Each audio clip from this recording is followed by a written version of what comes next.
Okay, everyone. Yeah, yeah, Okay. already. I clicked record too.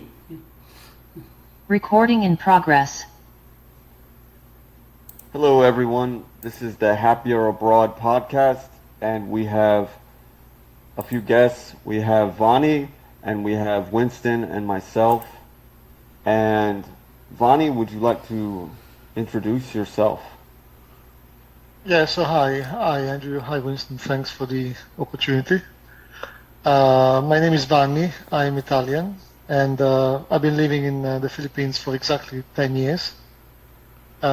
Before living in the Philippines, I was working in London as a software engineer for banks, for financial institutions.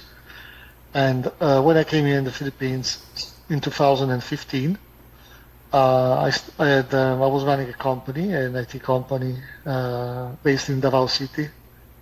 Then after a couple of years in Davao, I decided to move to Manila, and I've been there ever since. I'm married with a wonderful Filipino woman, and I've also been on Happy Abroad forum for quite a long time, and that's where I met Winston. And glad to have the chance to talk to Winston and you, Andrew, live. Yeah. Oh, did my So yeah, website inspire you to go abroad? You said, right?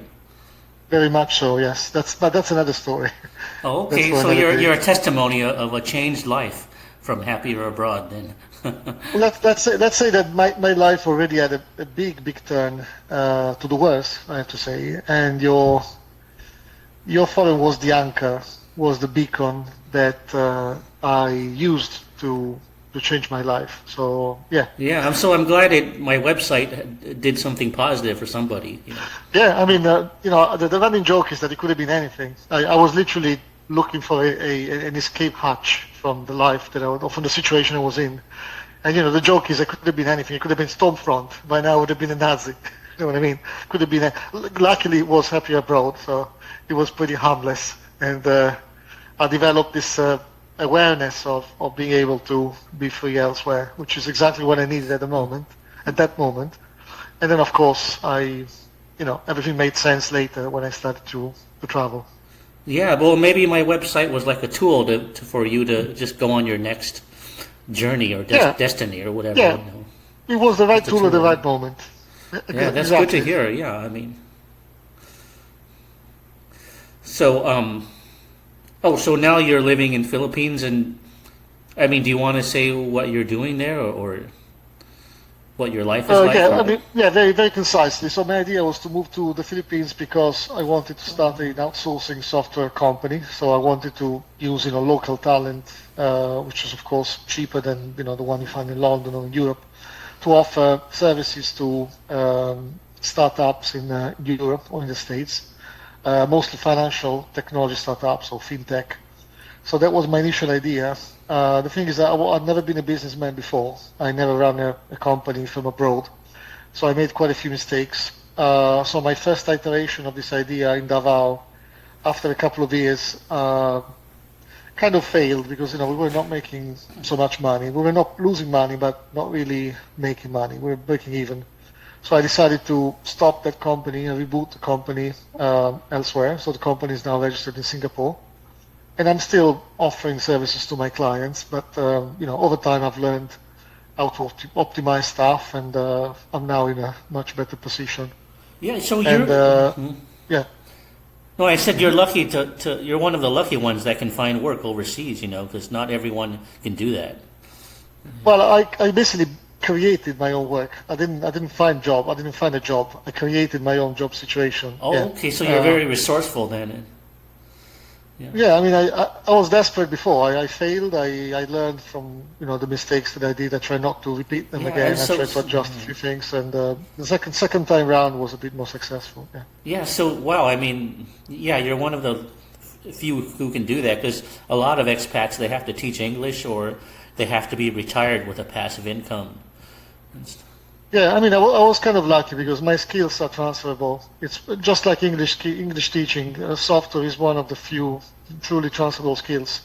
Also, is like creative stuff, doing website or uh, doing script writing. But software is quite lucrative as well compared to other more creative jobs. So I was lucky enough that I managed to find a client here in the Philippines. It's an energy company, big energy company, and start a project with them. And this project is a multi-year project. So we've been working with them for 7 years now. And the project is still going strong. I think there will be at least another couple of years in the pipeline. So yeah, I'm kind of there's some working on this now. there's some companies in Manila that do stuff. Like I used to work for a company that made a RPG video game called Dragona, and and they paid pretty well. And my friend Mr. S on the forum, he referred me to that. So I was pretty surprised. I didn't know you could make a lot of money in Manila by doing that. You wouldn't think so. You wouldn't think so. Right? Yeah. It's actually because of the outsourcing industry. There's a lot of jobs because a lot of companies want to pay relatively less and get decent quality. And this can be in software, it can be in testing, it can be in things like localization or translation, can be creative skills or graphics or maybe music, audio. So obviously in the Philippines you get paid less than in the States or in Australia. But still, because the actual salaries are pretty good, and Manila is not as expensive as Sydney or New York, of course you can live a good life. In fact, I can tell you the paradox we have in some areas like BGC, Bonifacio Global City, like the business districts, the modern business district of Manila, they look like Singapore. Of course, the salaries are lower, but if you're a good developer, if you're a good software engineer, you can easily make, say, $2,500, $2,500 a month, which is quite a bit of money in the Philippines. And if you live alone, if you don't have a family, if you don't have kids, you can really have a good life. And this can be before you're 30, when you're like mid-20s already. And I personally know quite a few people who are exactly in that situation. So maybe the salaries are lower, but there's quite a lot of jobs for creative people and technical people here in Manila. Of course, the situation is not the same in other cities. This is only for Manila and maybe Cebu. Davao is already more on the standard BPO, so standard call center jobs. These technical jobs are usually in Manila and partly in Cebu. So I'm talking about some specific areas of the Philippines. So is what you do like IT or is it software development? Software development, yeah, software development. We develop software, enterprise software. Oh, okay. So someone in IT or software development could get a job in Manila and make a good living. Yeah. Honestly, I can tell you this. I don't know if this is going to be inspiring for someone, but I personally know an Italian guy. Okay, when I met him just as a friend, as a chat friend. He didn't have any skills whatsoever. He literally asked me, "What the hell can I do here in Manila?" He had a small kid with his Filipino wife. He was living near Manila, I think near Taytay, just outside Manila, and he didn't know what to do. I said, "Why don't you, read up something about software development? Maybe you can do testing or quality assurance. You can learn some scripting languages like JavaScript or Python. Nothing, too technical." And I gave him some links, some links to books or links to tutorials, and he started. So for 6 months to a year, he was learning. And then the next thing I know is he gets employed by Accenture as a specialist of, I think, big enterprise software like SAP, those big enterprise packages, and he's doing support both in English and Italian, so dual language, okay, in Manila from BGC.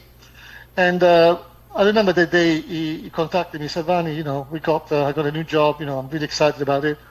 And he gets paid 90K, 90,000 pesos a month, which is quite a lot of money for an entry-level technical specialist job from Manila. 90K is already quite a bit of money.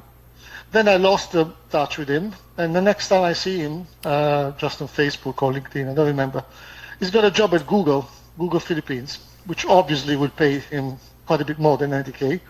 And it's probably one of the best companies anywhere in the world to work for. So this was a guy who literally 3 or 4 or 5 years ago didn't have any skills and didn't even have a clue what to do in the Philippines.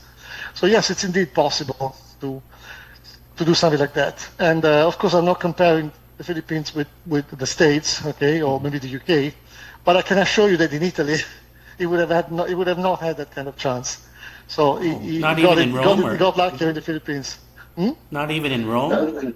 Not even enroll, no, not even enroll. But not because of the jobs, it's because of the skills. He didn't have like an engineering degree, or he didn't have a lot of qualifications, let's say. So he was lucky to be in the Philippines and to be bilingual because he could speak English and Italian, and he became a technical specialist, and then over there from there to Google. I don't know what he does in Google, to be honest, but Google is the kind of company that even if you sweep the floors, you're still gonna get a lot of perks. You get bonuses, you get paid well. So I'm pretty sure that he's happy where he is. And this is all in Manila. Okay. Do you think Andrew could get a job in Manila if he wanted to? Or? Well, if this guy made it, I'm sure Andrew can make it too. But I don't know exactly what this guy did. Maybe he was lucky. Maybe he actually studied quite a bit. What I do remember is that he spent at least 6 months going through the books, the tutorials. So he was in learning mode for quite a bit of time. These things didn't quite happen overnight. Yeah. All I did was edit these scripts for a video game, and it was it was easy and stuff. But I mean, it was just very tedious because there were so many scripts. It was an RPG game, Mm-hmm. Yeah. So you're doing like some sort of testing, or No, they just gave me the whole script, for the game, and then I just fixed the spelling and grammar and made everything easier to understand. Okay, so you were like some sort of language specialist. Yeah, just editing or proofreading, for the entire script, But yeah, it was a huge script because those RPG games have a lot of stories and this and that and variations, and so it's one of those MMORP, like massive multiplayer online thing or so whatever. I mean, I don't play those things, so I don't know, but that's just what it was or something. I'm sure you used you got a keen eye for detail. Of course, you used your skills. I'm pretty perfectionistic with spelling and grammar, so I was pretty good at that. So, and they didn't have a lot of choices of people to pick too. So, I see. Yeah, plus you're basically a foreigner there, right? Yeah, and a long time ago in Moscow, I wrote for a business gazette in English. Oh yeah, I remember that. Yeah, and that was pretty easy too. It was just a bunch of news articles about new businesses and mergers or something.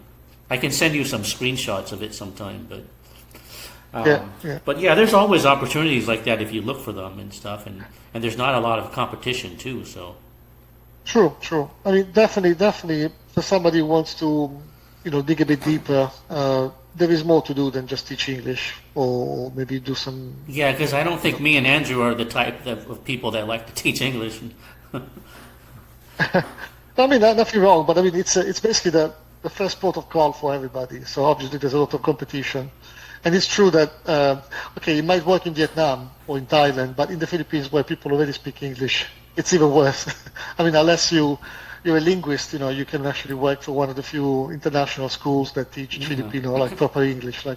But I guess, I mean, the opportunities are not very, very plentiful unless you have a creative or a technical job that is on demand here in the Philippines. Yeah. By the way, your English is really good. I mean, did you learn it in London or did you already know it in Italy? English got worse, actually. I used to have a much more proper accent, more proper British accent when I was in London. When I moved here, of course, the English is different. The English is not so proper. So I kind of lost my accent and my fluency. Okay, but I think your English is much, above average for an Italian. Oh, no, absolutely, yeah. I mean, considering I've been it's very fluent around, too, being around since 1998, so of course it's a bit fluent. Oh, so you learned it all in Italy then? I mean, you must have been talented in languages.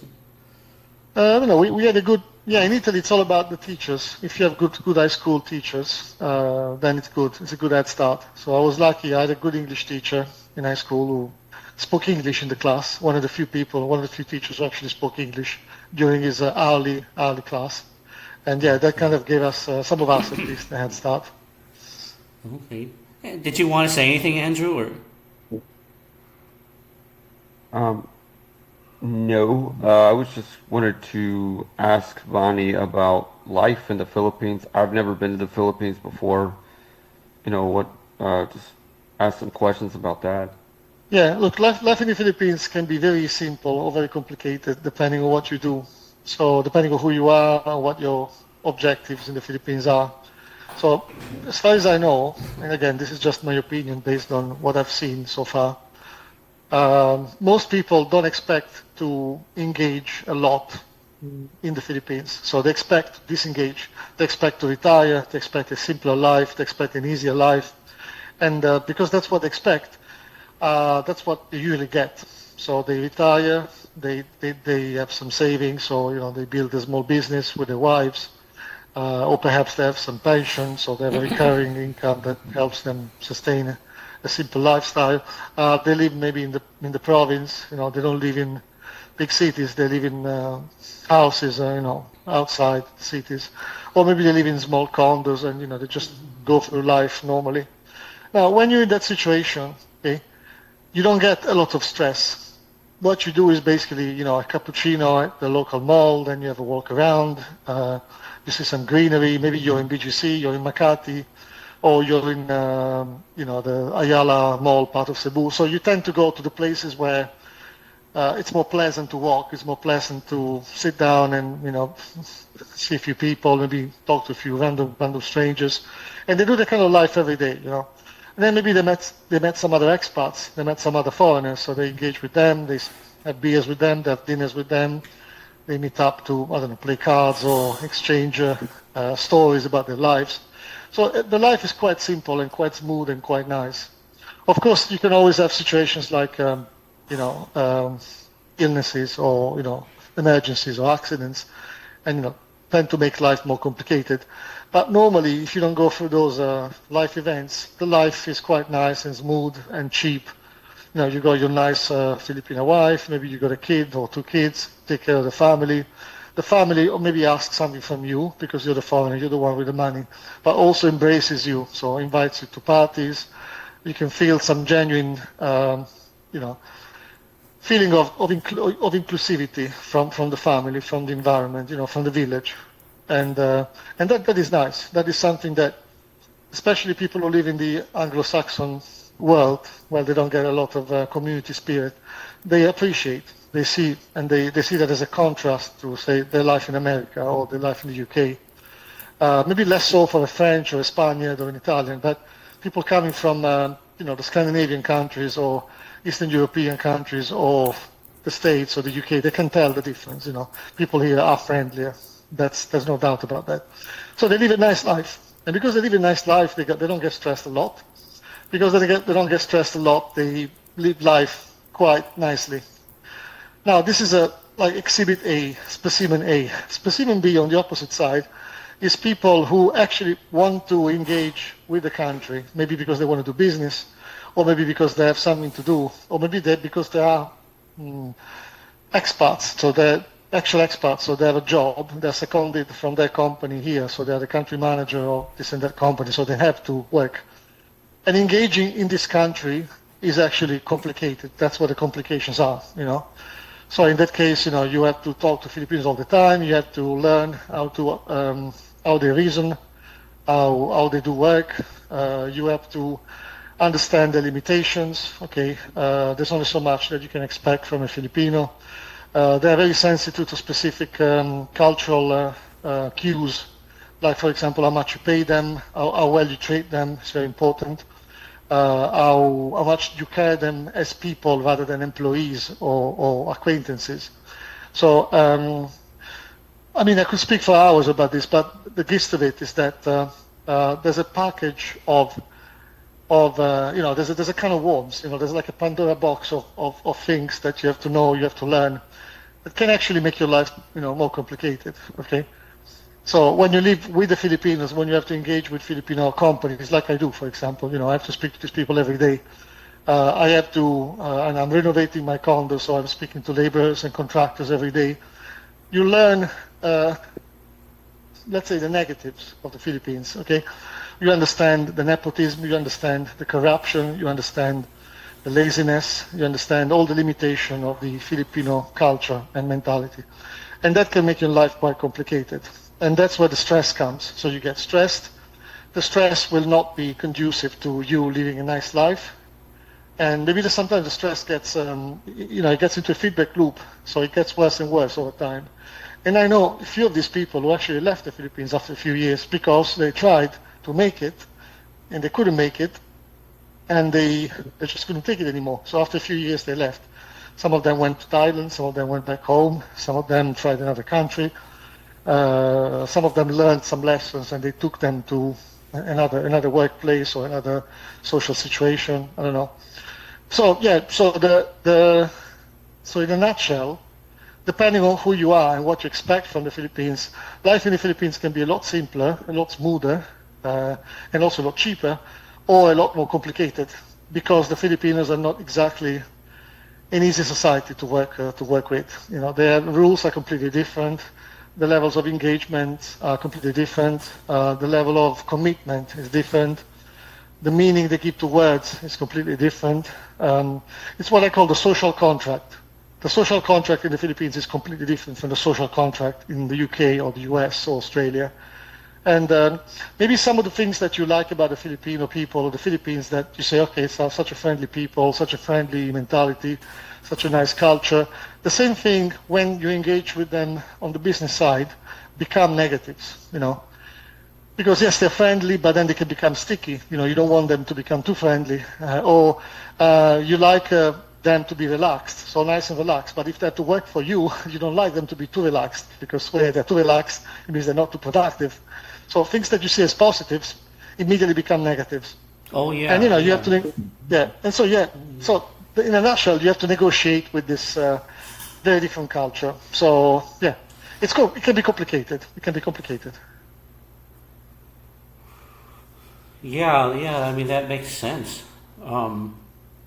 Yeah, I guess the inefficiency is one of the drawbacks of the Philippines. But as long as you're not running a business, then that won't be an issue. But yeah, if you're running a business, then that can make it very complicated.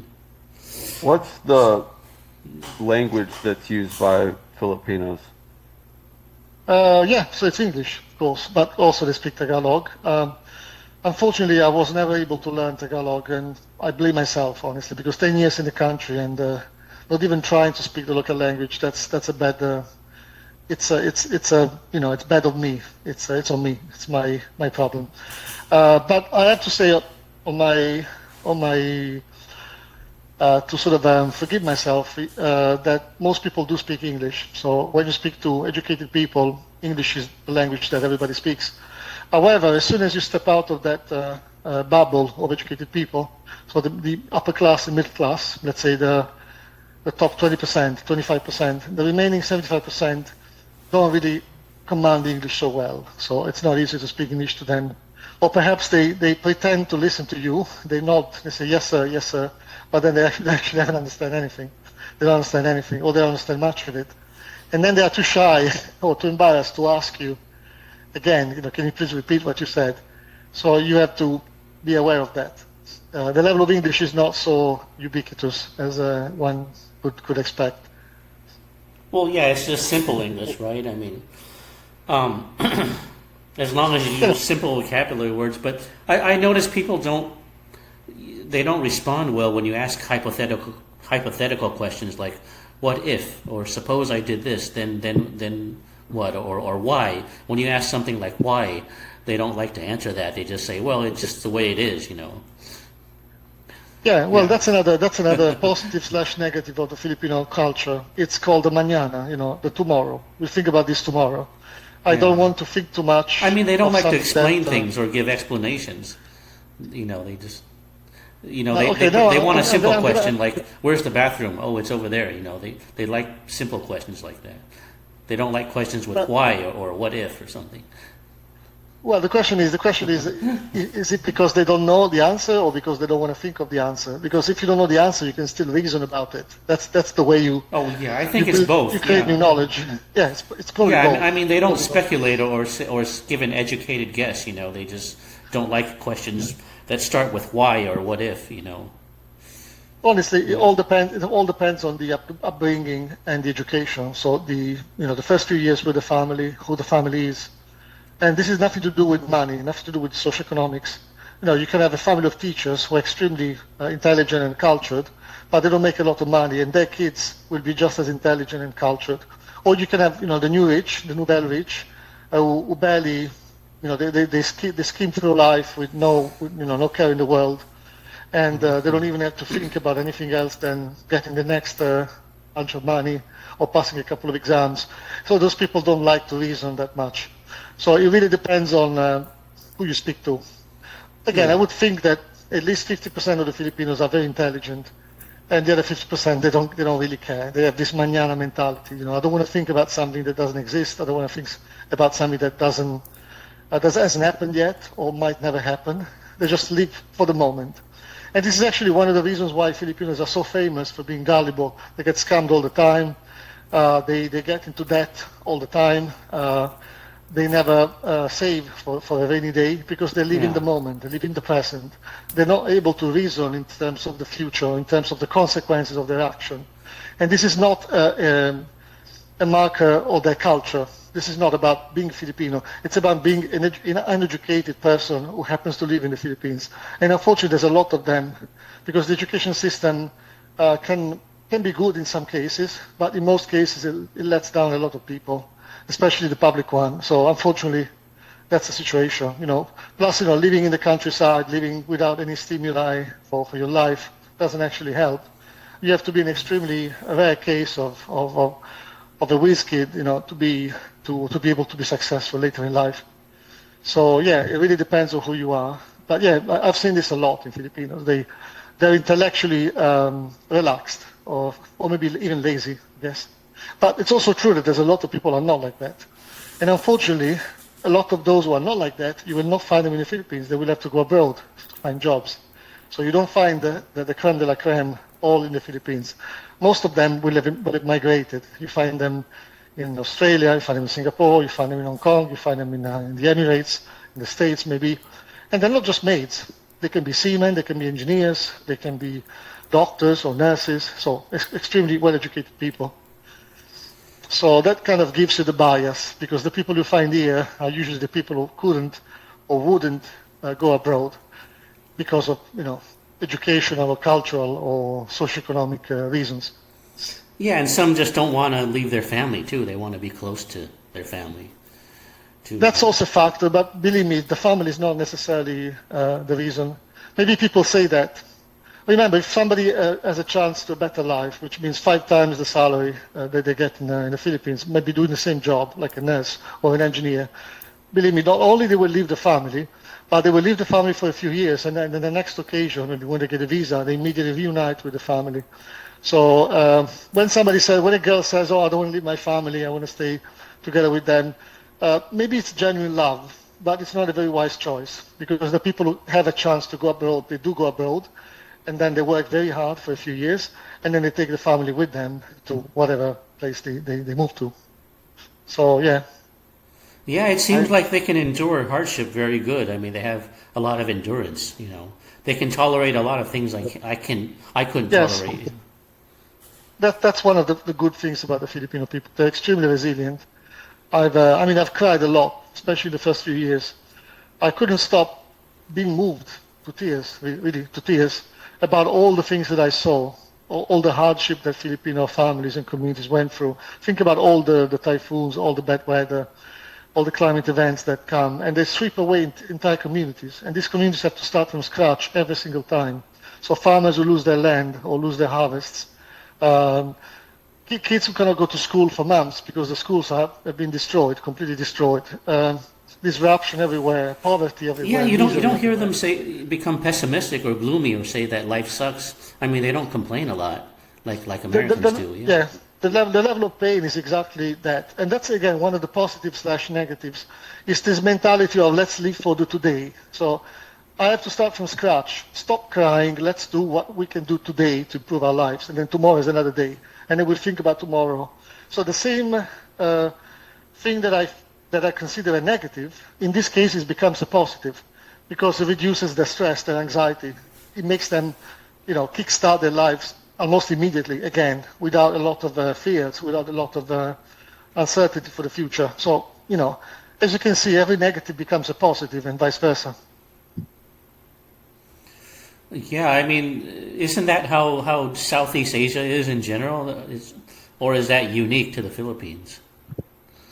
That I didn't know. That I couldn't know honestly. I can see resilience in many communities. I mean, there are countries that also leave the local Yeah, because Southeast devastation, Asia local is not wars. all the same. I heard that in Thailand, for example, people can get more violent, than Yeah, that's Filipinos true. do. That's Yeah. true.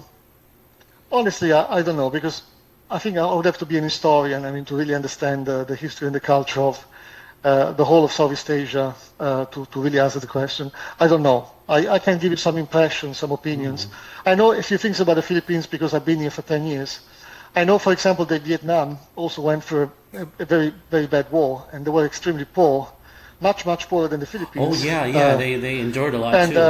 Yeah. yeah, and they managed to just about kick back and become a competitive Southeast Asian nation. But then think about South Korea, another country that was even poorer than the Philippines back in the 60s, even poorer.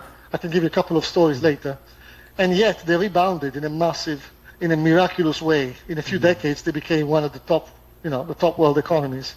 So how's that? It's the same kind of poverty, the same kind of initial situations, but the people are different, and the culture is different, and maybe the political choices are also different. So I think Asia or Southeast Asia is not just one big group of people. Every country has got a story, a history, and also different ways that they come out of it. Yeah, but I think that if you're a free spirit and you're a happy-go-lucky type, the Philippines will fit your personality to a large degree. And Yeah, I mean it depends on depends on what you mean by freedom. If you want to, stay. no, a personality. I mean, like a freedom. happy-go-lucky personality or free spirit Yeah. and stuff. The kind of free spirit, yeah. If you're a trigger happy, happy-go-lucky kind of person, the word in the Filipino in Tagalog is pahaya hai. It means whatever happens. If you're that kind of person, yes, you can live well in the Philippines because you're already blending with that. Yeah, it mentality. resonates with that culture. Yeah. But Yes, you can. You can. But isn't Italian culture very happy-go-lucky and free-spirited too? Or? No, not really, not really. I would think so. It seems like it, right? That's a stereotype that American people have of Italians, but that's not really true. But it's not reality. No. I mean, okay, maybe The in movies South, make it look like that too. Yeah. No, man. I mean, La Dolce Vita is well and gone, man. It's been.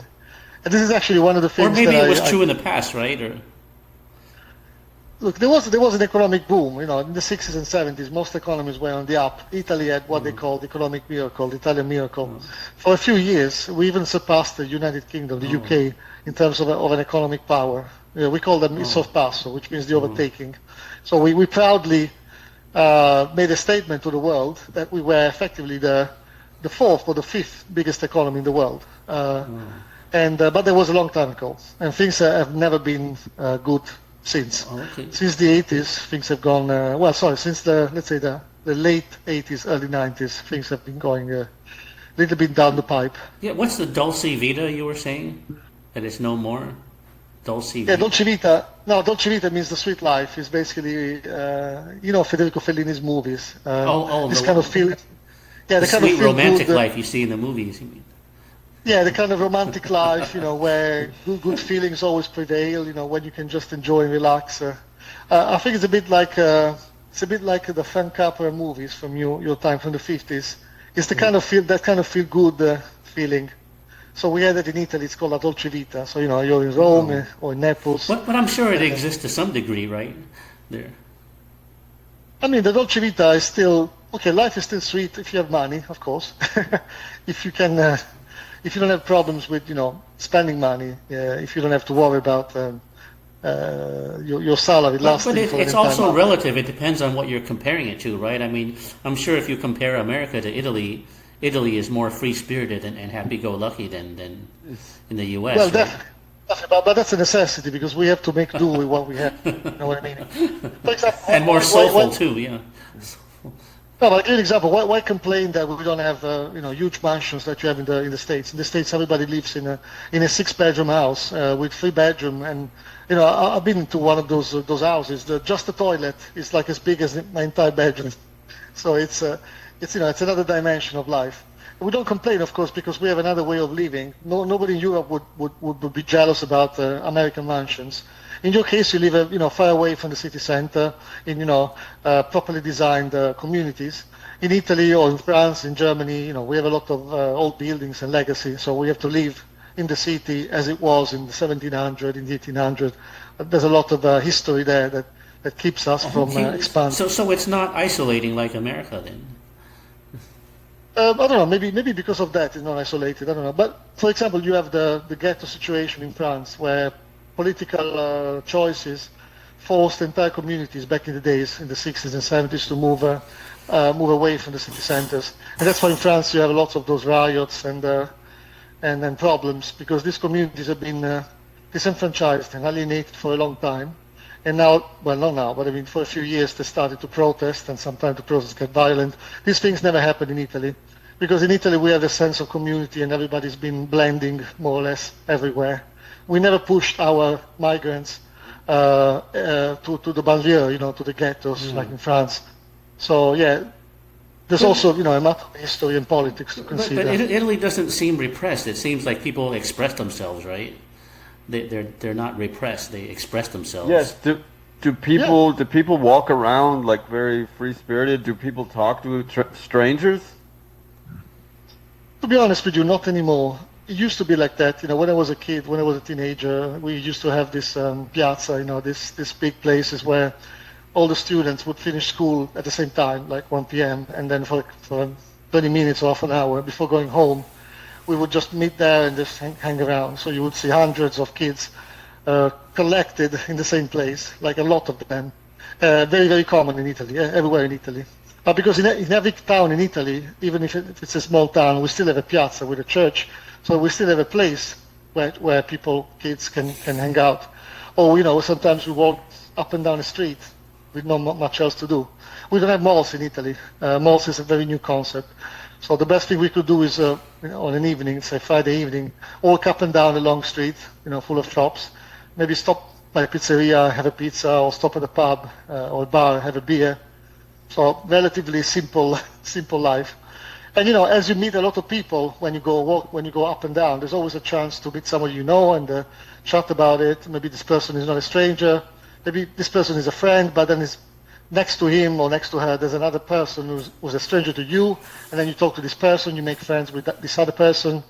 The towns are relatively small, so it's easy for people to know each other. Even if you don't know somebody at all, doesn't mean you never saw his face. You know what classes he goes to, you know what school he goes to or she goes to. It's impossible that you don't know this person at all, because there's only so many kids living in the town, right? So that's what made Italy a bit different from the States, a bit different from many other countries. But nowadays things have changed. Why? Because of social media, because of impersonal interactions. People don't meet face to face anymore. They're almost afraid of meeting. People don't go out as much as they used to. Everybody's behind their phones, So that kind of cultural trait is on the way out. Is fading away little by little. Oh, that's too bad. But yeah, you would think if you live close to each other in the city or in an old town or something, that there's more interaction and. Yeah, so that's it's a negative, because obviously, when everybody knows each other immediately, everybody knows about each other. So if you don't, the bullying discussion we had the other day, you don't comply to a specific way of living or way of feeling. Yeah, hold on. Okay, yeah, I'm back. I was just starting the recorder again. I'm going to click record right now. Recording in progress. Okay, so Vanni, can you keep going on what you were saying? Yeah, I was simply talking about life in Italy that used to be simpler, but now again it's becoming more complicated because people don't interact as much. They stick to social media. They have social anxiety a lot more than we used to. We older generation. Well, I'm 50, so let's say the kids of 30 years ago or 40 years ago used to have. That's the problem. I think that's the problem everywhere. This is not just in Italy. This is actually everywhere in the world. People are losing their social finesse. the ability to interact in the real life. And this could be dangerous because in many cases they can create their own bubbles, their own communities. They play online, and they meet people online. Yes. But when it comes to, for example, getting a real job, like meeting real people in real life, then problems can ensue.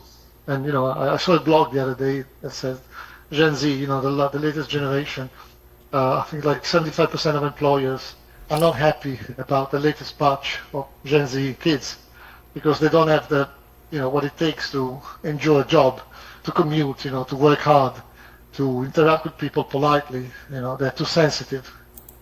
I don't think that's an Italian thing. I think this is everywhere. Right. And I said it last time that the loneliness problem is being created by people who are choosing to be alone. So people are choosing to be alone, and they're not making the initiative to go out there and connect with people, whether that's online or in person. But I know that I've made friends with people that I met first online, and then I met with them in person, like a Vietnamese guy. So that just may be how people are choosing to interact with each other now, is they meet people online first. Yeah, that could be true. Actually, it may be safer to meet people online before you meet them face to face. But this, the skill of knowing how to deal with a stranger face to face the first time you meet them. I don't know. For some people, some kids, it may end up being overwhelming because they're so used to having this smooth transition from online to face to face. That meeting somebody face to face is something unbelievable for them. Something that they cannot manage. But I'm sure if you talk to people that are our age, it's a lot easier, right? If you make an effort.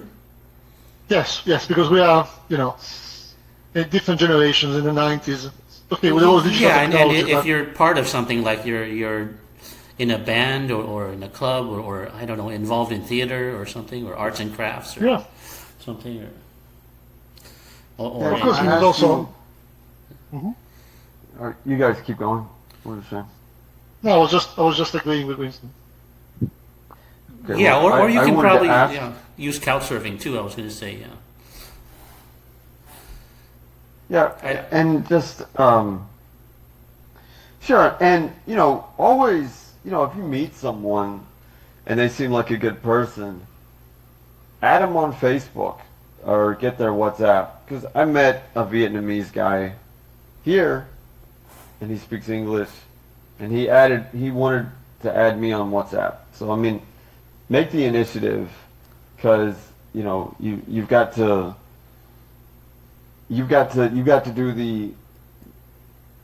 put in the effort yourself if you want to build your connections. yeah, that's if you have good chemistry. But a lot of these modern people, I mean, that Vanni was talking about, I mean, if they're not interested, they'll just ghost you or ignore you too. There has to be some interest. Yeah, I mean that's exactly what it is. Is the let's call it the curiosity threshold. People used to be more naturally curious because people used to be not so conditioned to see the stranger as an enemy or as a suspicious person.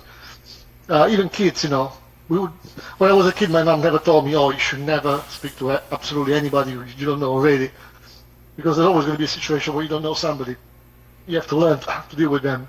So if this guy is going to hurt you, you have to run away. But if that doesn't happen, why not having at least a conversation, or even try having a conversation?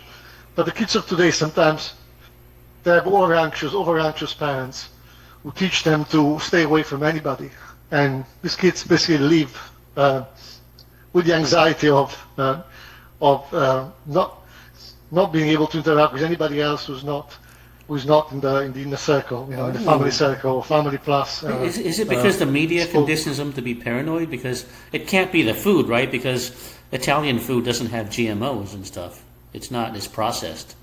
It's more healthy. It's partly the media, it's partly the school system, partly, this idea of overprotecting the child, always keeping them from making mistakes or keeping them from having a hard life or a hard situation. Okay, I'm sure your parents do, but my parents used to tell me that without mistakes I would never learn, and without hardship, without hitting my face on the wall, as my dad used to say, I will never learn how hard the wall is. That's a metaphor, but I think it's clear enough. So I made a lot of mistakes when I was a kid, including meeting wrong people, treating people in the wrong way, which of course I learned from. So I had to adjust the way I treat.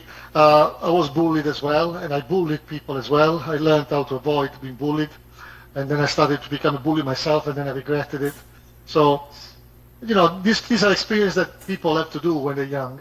And if these experiences are taken away, maybe even with a good intention, but if they're taken away, then they kind of, they create ascetic individuals, individuals without antibodies. So they're not immune to what life throws at them, and they can easily fail or easily go into depression or anxiety or be traumatized.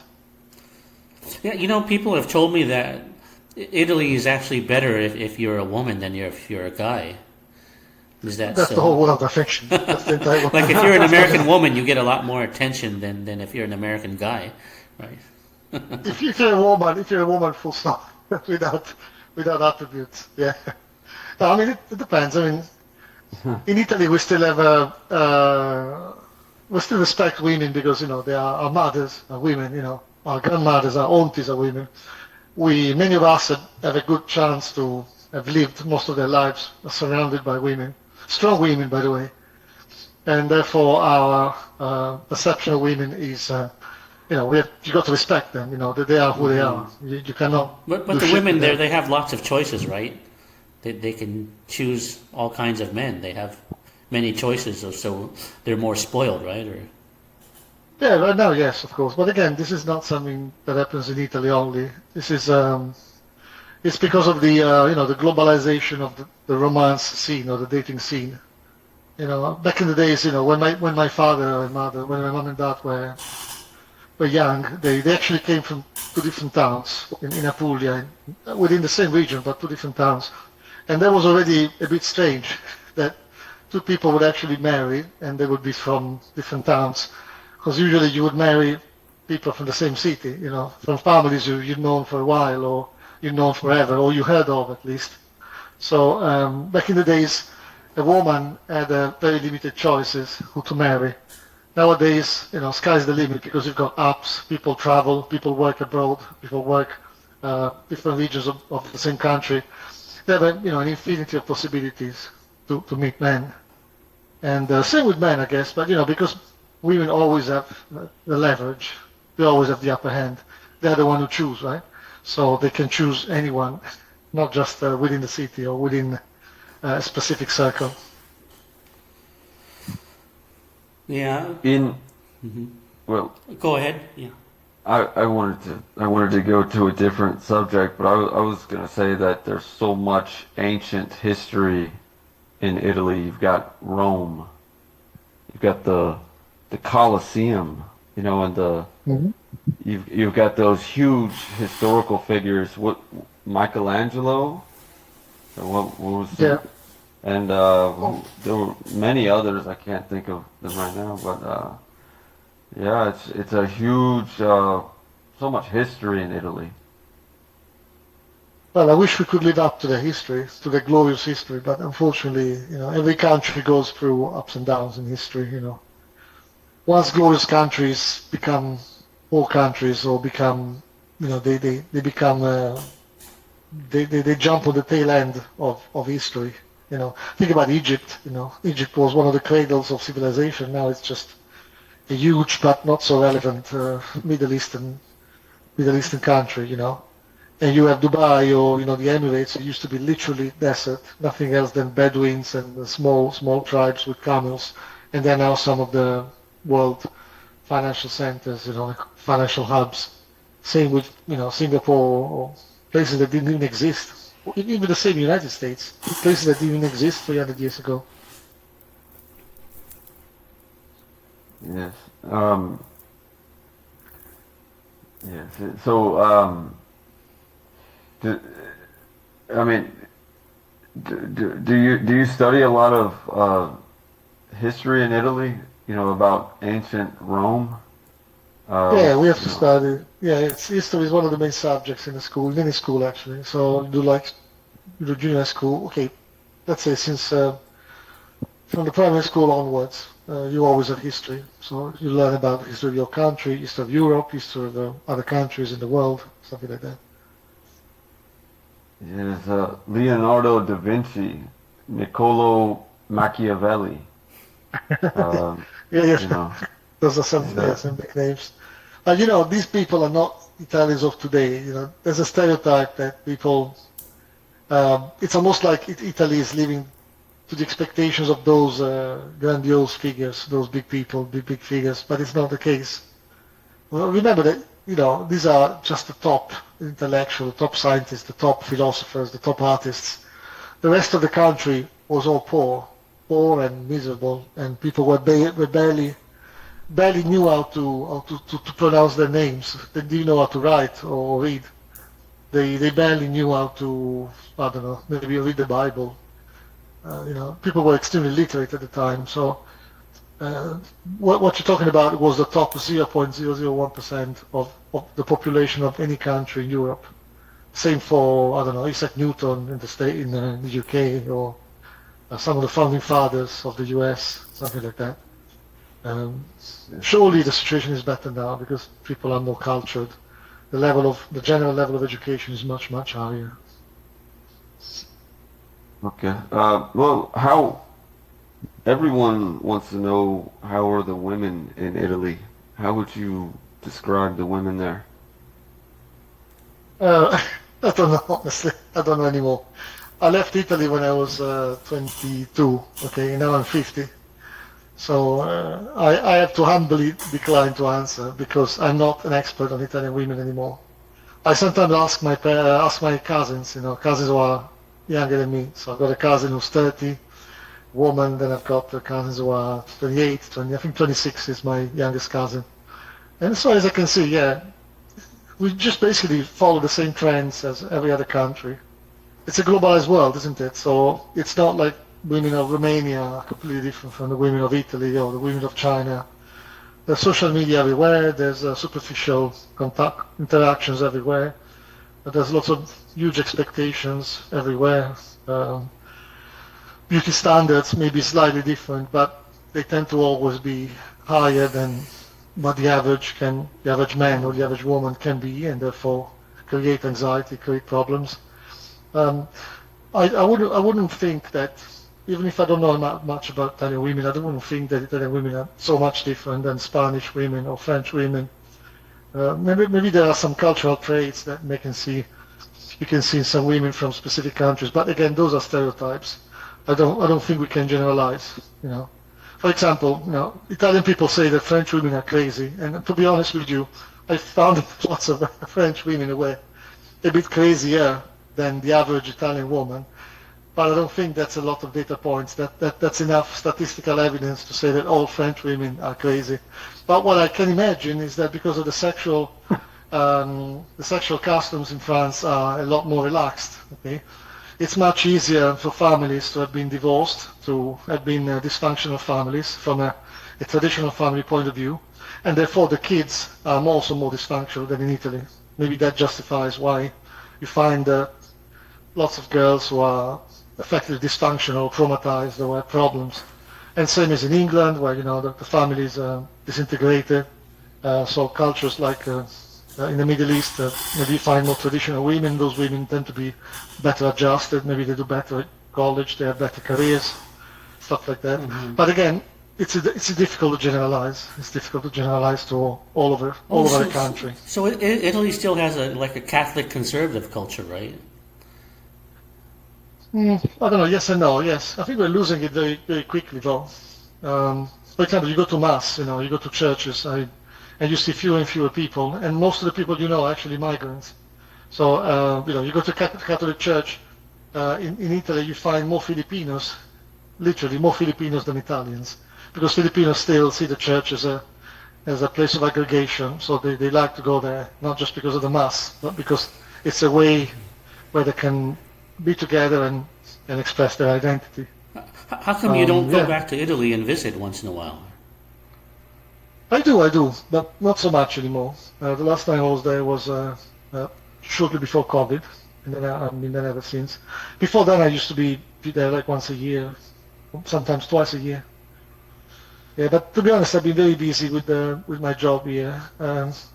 Like I said, it's a good job, it's good money, but I had to work a lot over the past few years, especially after COVID. So I didn't have a lot of time to go back to Italy. Okay. Wow, that Anyway, sounds thanks, interesting. Yeah. thanks Yeah, very much I've always for asking. wanted. Yeah, I mean, I've always wanted to go to Italy, but I don't know if Andrew does too. But Andrew likes Asia a lot. Yeah. Well, sure. I mean, Italy. I mean, sure. I would love to see it. Well, Winston, do you have anything you want to ask? No, I think I've asked all the questions I've wanted to for now. Unless we talk about something else, did you want to continue talking about the Philippines or another country or? But Um, I would personally like to hear something from Andrew, from his perspective, because he's also quite a navigated traveler. He's been to quite a few places. sure. Well, I was in the Santa Marta of Colombia, which is the Caribbean coast, and there was an Italian man. He had opened a restaurant, Hmm. like a bar slash restaurant, right on the ocean, the Caribbean Ocean in Santa Marta. And I asked Yeah, him about Italy, and I can't remember what he said, but he said gave me like one of the parts of Italy to go to. Um, I asked him about the wine country or something, like where, but anyway, no, I've been to 13 countries. I mean, I've been to South America and Asia, but yeah, did you like Colombia? Did you like living in Colombia? oh sure, sure. I mean, it's a beautiful social culture. I mean, Colombian people are very outgoing, very social, and you know, I mean, you can strike up a conversation with someone if you speak Spanish, um, very easily there. And so I think that they have retained their you know, like I went to Peru and I went to Ecuador, and Colombia is just so much different than both of those countries because it seemed like Colombian people were just so much more happier. I don't know why. Maybe it's because they're close to the equator. Maybe it's because they're I don't know.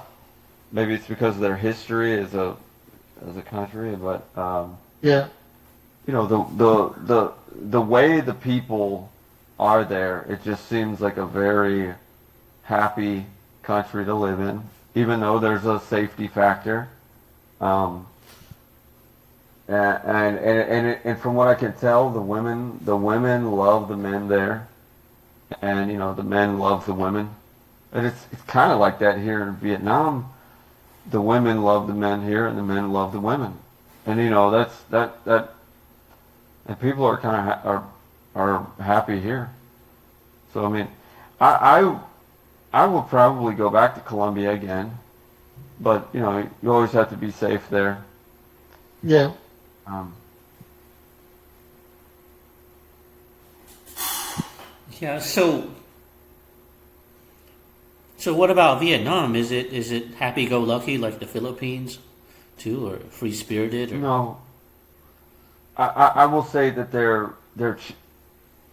as it appears to me is that they're cheerful. They get along very well with each other. You don't see people just being very angry here, or you don't see a lot of crazy things happening here. It just doesn't happen. they just I mean, I really call it like the epitome of social harmony. I call it a social flow. I don't know why. They're just very interconnected here. There's a high level of cohesion here, and Oh yeah, like I noticed, I've heard that in Vietnam, when you see a lot of cars and motorcycles on the road, that there's a flow to it. They're not trying to compete with each other. The traffic, there's kind of a natural rhythm to it. Like Well, everyone's in sync. that's exactly the same thing I thought, Winston. I thought exactly about the same example, the flow of traffic. That basically everybody's going their own way, and you can just go your way. You don't have to care about other people running over you, and those people would be taking care of avoiding you. So it's a natural flow. There are no rules there. You just cross, and then somebody's going to take care of try to avoid you. So yeah, it's exactly like that, maybe. Yeah, it's almost like everyone on the road can read each other's minds. Like they don't have to constantly look to make sure someone's not going to collide with them or cut them off or something. I mean, it just seems like there's a harmony that you definitely don't have that in America. The car, in America, you see everyone as a competitor, and A few years ago, I read this paper. It was an actual academic paper written by a group of sociologists, from I think from Australia, New Zealand. I don't remember. It was basically saying that the gist of it was that cultures that base their survival on rice farming tend to be more cohesive with each other. Why? Because rice farming is a very intensive culture, and it requires collaboration and discipline. There's an exact timing to flooding the place, then putting the seeds, then waiting and tendering the seeds until they grow, something grows, and then taking care of the sprouts, and then eventually harvest. And it requires a lot of people, a lot of efforts, a lot of resources. And the cultures that are living with rice farming, they tend to be more industrious, and more cohesive. So they know the sense of community. Because if they don't collaborate, they will simply die. They will simply starve. There will be no more rice to eat. It will disappear. And Vietnam is a much more, notoriously, it's a much bigger rice farming culture than the Philippines or Thailand. They are famous for that. They're basically the rice harvest of Southeast Asia. They actually export rice to other countries, including the Philippines.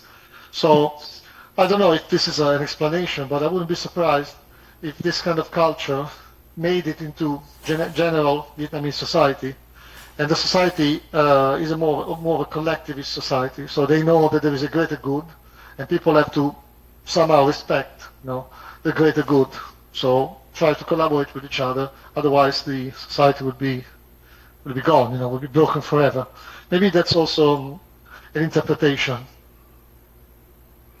well, that's an interesting theory. I didn't hear about that. I mean, it could be possible, I guess. Yeah. And that is very interesting. In fact, case in point, the Philippines, okay, maybe, in ancient times it used to be a rice farming culture, but not anymore. But there are some areas of the Philippines, the famous rice terraces of the north, in the Cordilleras, in the mountainous areas north of Manila. The place where Marcus Zaytola used to live. Yeah, those are places that are relatively poor, but those places are still famous for rice farming. And those are the places where the original Tagalog tribes used to live. And Tagalogs are very industrious because of that. They are known to be a bit like the Vietnamese or the Philippines because they are used to only two things: farm rice and fight. So they basically are warriors and rice farmers. The famous Ifugao tribes, Ilocos. I don't know if you have any of that. And some of the most intelligent people in the Philippines actually come from that area. Marco was from there. The Marcos family. Dado Banatao, one of the Bill Gates of the Philippines, he was also from that area. Those people have that culture of strong discipline, of strong sense of discipline, and it's probably more than the average Filipino.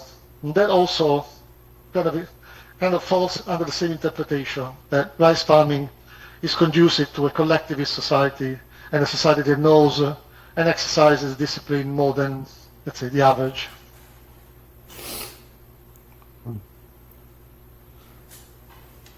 Yeah, Winston, do you have any other theory as to why Vietnamese would be a very cohesive people? Well, not really. I think that, you know, I mean, Asian culture is just very collectivist. So when people are in harmony or rhythm, they almost have a hive mind. And so once you have that point, you there's kind of a telepathy between each other, kind of a harmony. So, for example, in Asia, when you know, when you have roommates or you live together, I mean, there's not as much arguing or competition as there would be in America. I mean, people don't call their roommate the roommate from hell or something like they do in America, where everything's a competition. But I've noticed like two women in Asia, when they live together, there's always a harmony. They don't argue or anything like that, or compete or. Okay, yeah, yeah. I will tell you a story. I just went to dinner with my girlfriend's family, and I asked her a question about her son, and her son is half Australian, half Vietnamese. But she was telling a story about how the Vietnamese way of parenting is much, much better than how they parent in Australia. They can, she truly believes this, is because for some reason, you know, they can, the the mother and the father um, can raise their children the way they want them to be raised without fear of the government or you know they can kind of discipline them, they can hit them or you know tell them go do this, go do that without fear of the government like in Australia saying you can't this is how you have to parent your children you know you can't hit them.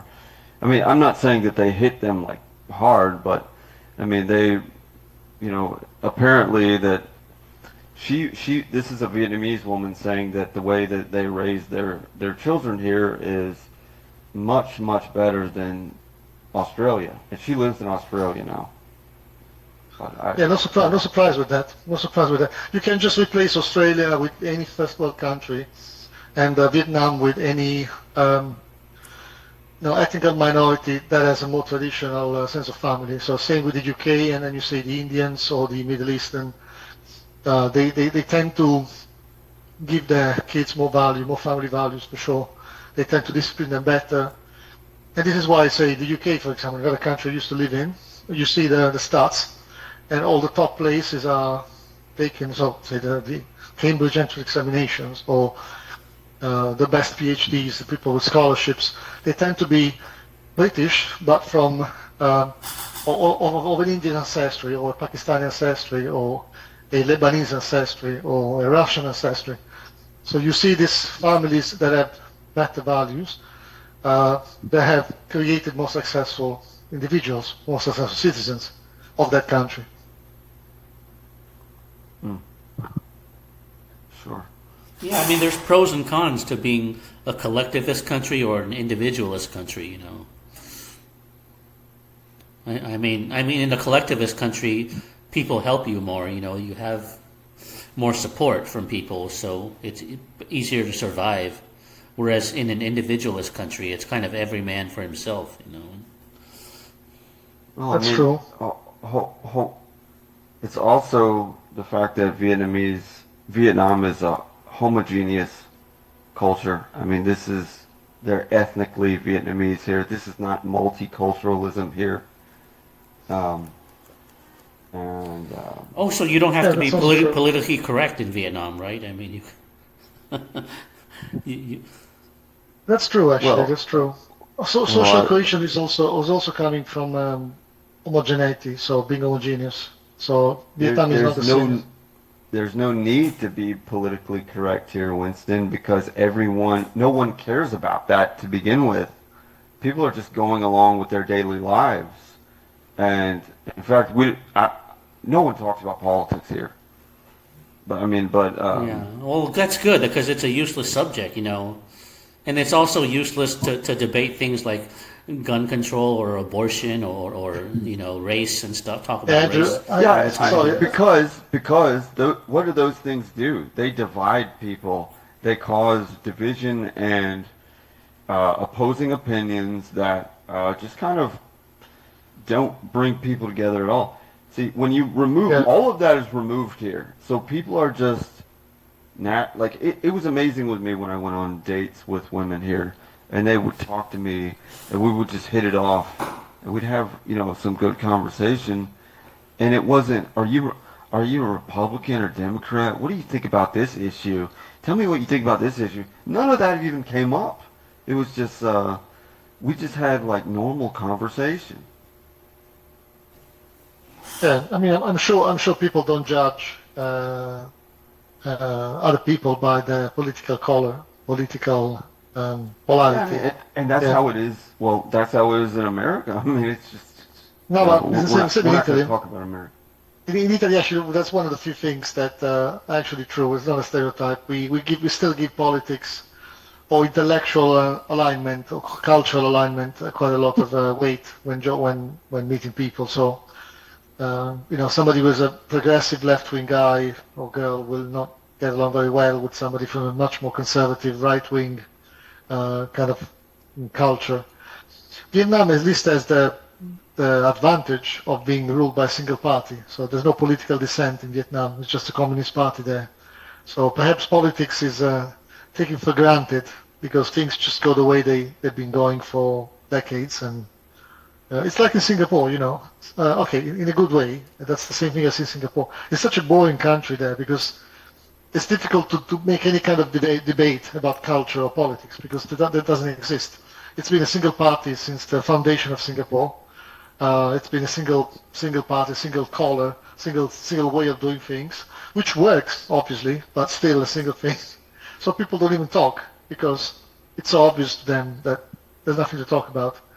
People don't complain because, okay, in Singapore there's very little to complain about, but obviously in Vietnam, as you know, Andrew, you can actually be arrested if you say the wrong thing in front of the wrong person in a country like that. So, or even in Malaysia, if you do things that are morally wrong in Malaysia, it's still a Muslim country. You can still be caned, you can still be arrested and caned. So it's in a way, those topics are taken for granted. Oh, yeah. Anyway, one less thing to worry about when you date a girl, that you have to be careful what you say, where your political ideas are. It's a definite Yeah. plus. Yeah. Yeah, Well, all that Winston, talk is just useless, anyways. I mean, it doesn't accomplish anything to talk about politics. It's It's a really freaking, yeah, it it's a freaking creates minefield. It's a minefield. it's a minefield. It creates barriers between people, and it creates fear. Fear mongering, and it creates separation, and yeah, you can literally walk anywhere here in Vietnam and smile at someone and say "Chào anh," "Chào em," and most of the time people will smile at you back. Sorry, what did they mean? These words you just said. Chào anh, "Chào em."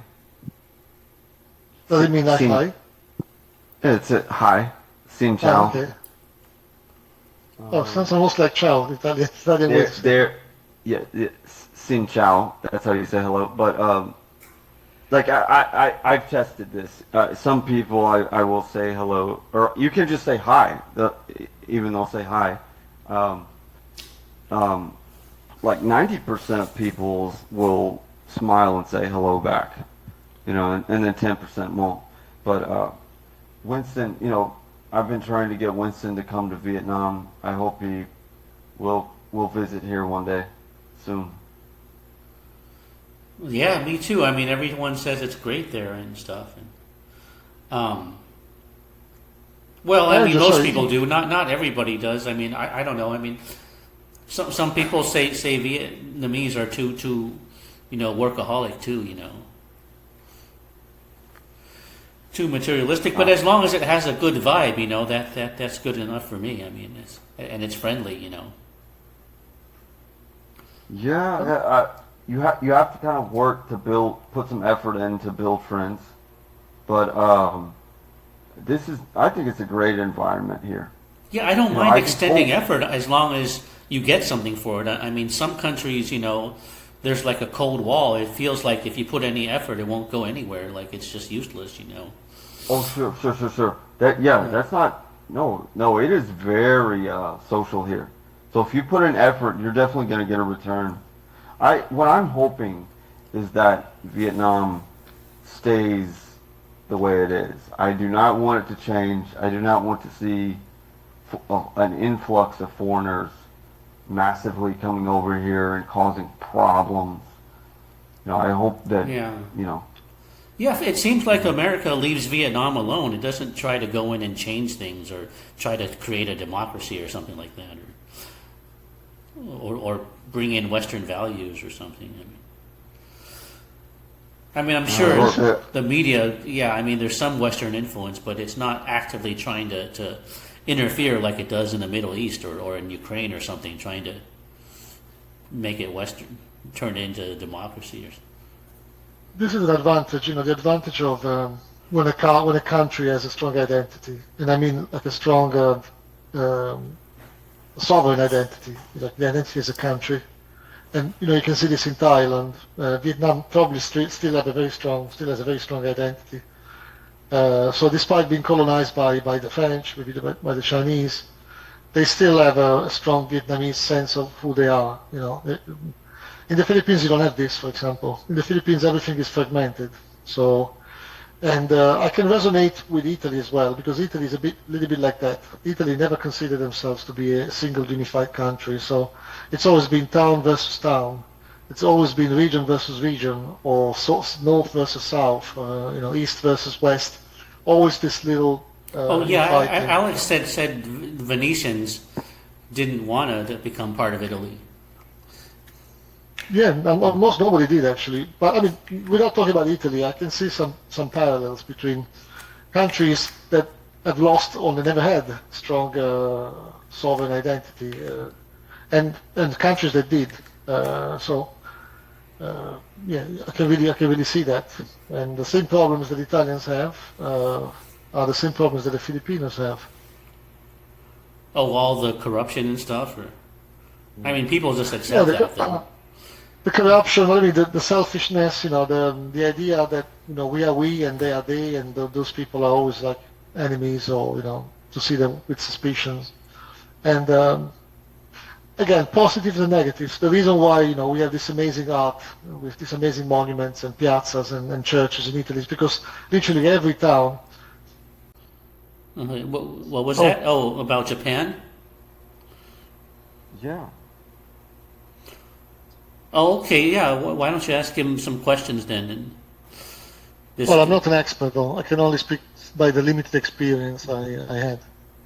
I wouldn't consider myself an expert in Japan. But yeah, So I'm I've been gonna there a little start. bit. So. I'm gonna start recording right now. Mhm.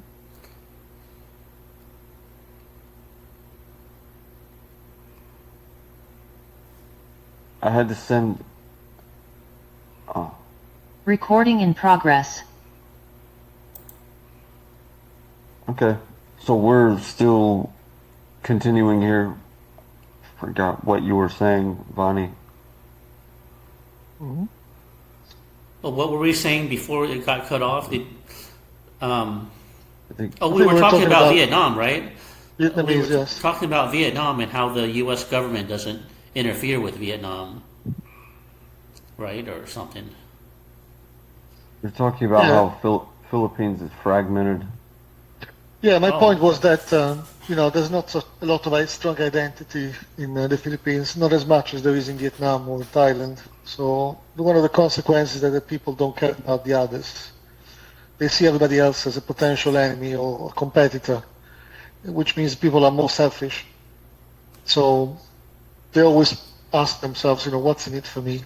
And that's another cultural trait of the Filipinos. They can be friendly within their circle, but outside the circle, They literally don't give a damn about anything else. They just care about how to, make money for themselves, how to become successful for themselves. But they do help, the family circle. They do help one another within the community. The community can be the family, extended family, can be the village, but it's a limited circle. They don't have the same sense of the greater good that maybe people in Vietnam might have, or maybe people in Scandinavian countries, for example. That's another example, right? Collectivist countries. It's always cold. It's difficult to farm land. If you're not collaborating, you're dead. So people in Norway, people in Denmark, in Sweden, there's a lot more social cohesion there. So same thing. Okay. I wanted to ask Vanni about Japan and your experience there. What you saw there. How did you like being in Japan? Yeah, I mean, it's a place where things still work well. People still have a lot of social cohesion, lots of discipline. The harmony you were talking about is very important.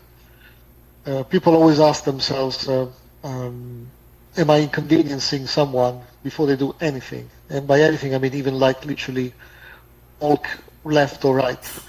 They lived in this constant analysis stage. They're always considering what they do and the consequences of what they do on the others. They don't want to inconvenience the others. That's the most important thing for Japanese. So you can imagine the social pressure of complying, because you have to be like that, right? Especially if you're a Japanese, you cannot not comply. If you're a tourist, you can get away with it. But if you're a Japanese, that's the ritual. That's the thing that you have to do when you're born, when you enter, kindergarten until you die.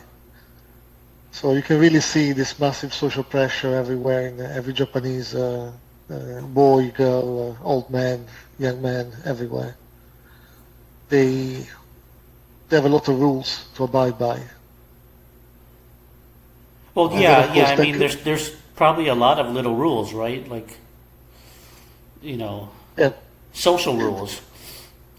Basically, when you travel in Japan, you would like Japan, but so the first thing you know is how good Japan is. How much enjoyment you can get from Japan, whether it's the food, the nightlife, the cultural experience, the language, maybe the environments, the cultural places, and that's stage number one. The stage number two is how lucky you are not to be a Japanese. You wouldn't want to be a Japanese. You would want to be in Japan, but not a Japanese. And you can see this. Lots of people live in Japan for a few years, then they leave. Because as soon as they start becoming more Japanese, then the society asks more rules out of them.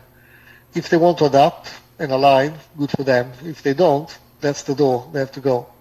Because they will immediately be judged. So yeah, that's actually what everybody told me in Japan.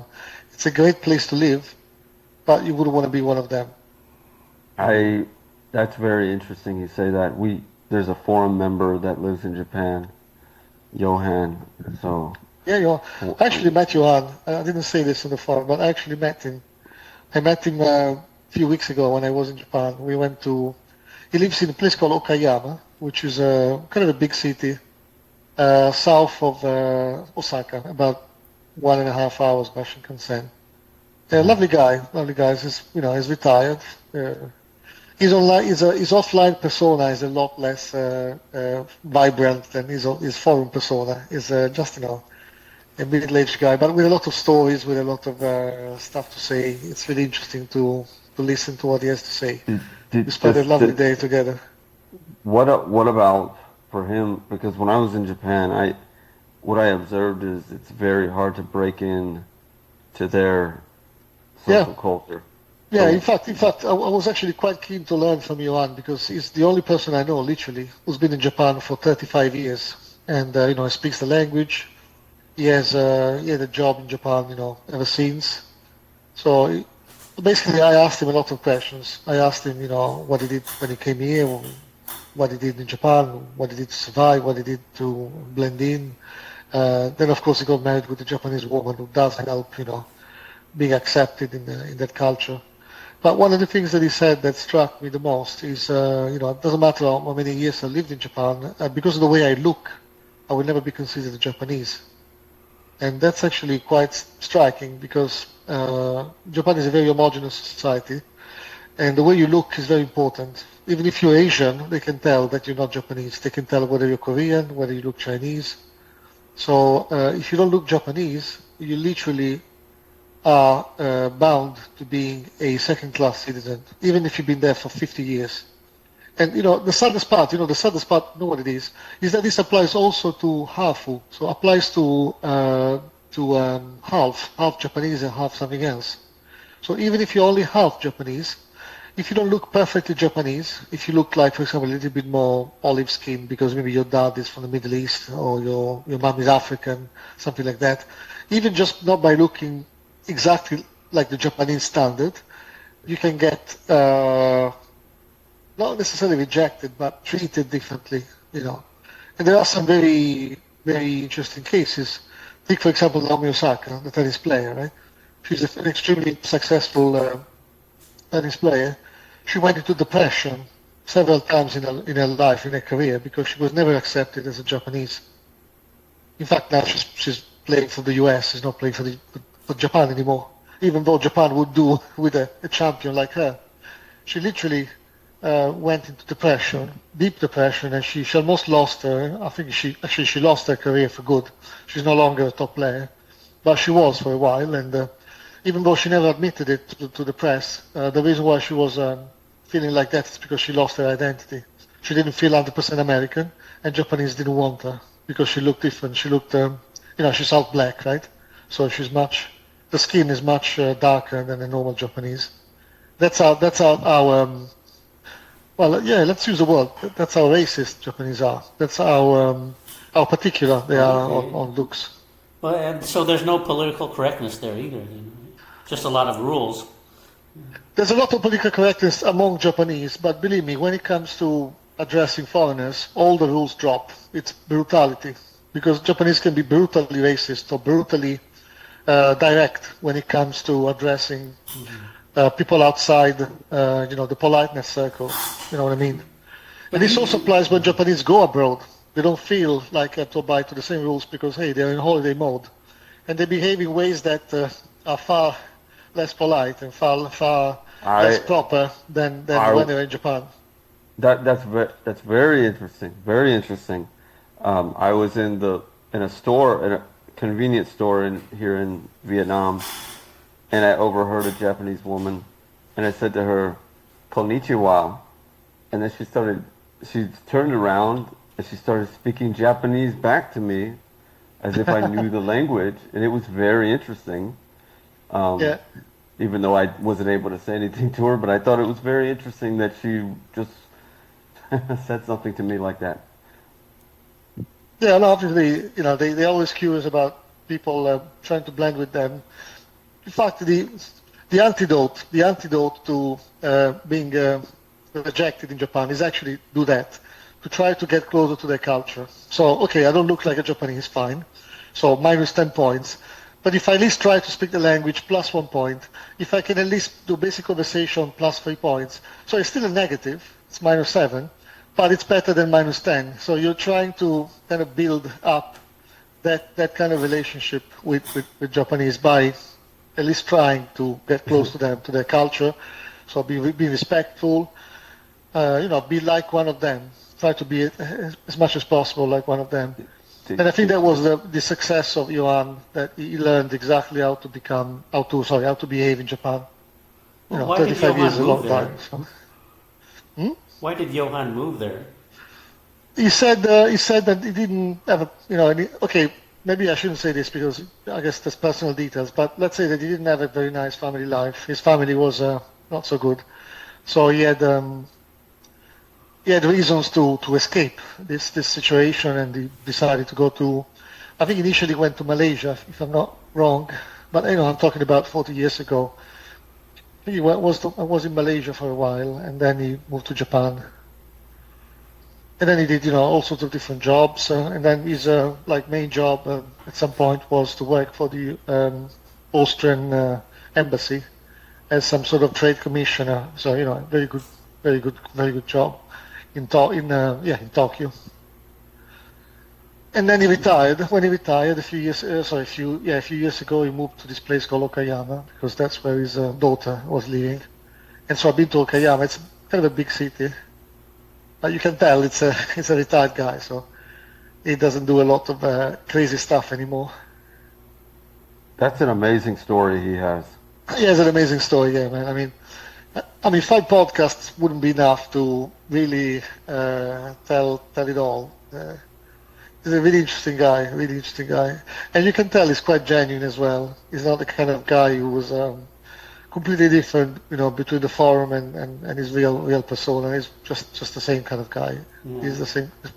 Yeah, he seems to have a lot of knowledge about a lot of things too. Yeah, yeah. I can see on the forum. I think it's a little bit more polarized about topics, like feminism or Japan versus the world. When I met him, he didn't seem very keen to talk about that kind of stuff. In fact, I didn't actually want to speak about that because I knew his opinion on the forum. I wanted to talk about other stuff. I have a question.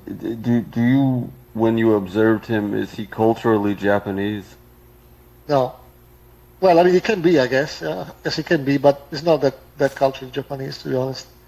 But he knows how to behave with Japanese, that's for sure. Because I saw him talking in Japanese to his neighbors, while parking the car or ordering at the restaurant. I mean, he knows exactly what to do. So, but I don't think he feels or he thinks himself as a Japanese. I don't think so. In fact, I asked him, don't you feel like singled out as a Austrian? And he said, yes, but that's not just because of that. It's because there are so few Austrians in Japan. So I've always been the odd man out. And I laughed. I said, that's true. Austria is not exactly a huge country. So how many Austrians can you find in Japan?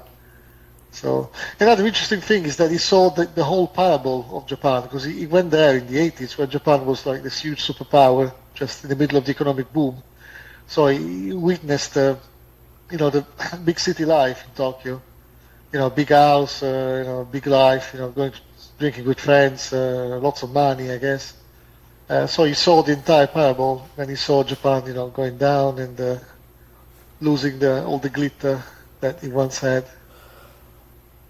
Yeah, so Japanese want to keep their culture intact, and they want to keep it's their way, and they're not going to let anyone change their way, but they're happy to let in many tourists into their country.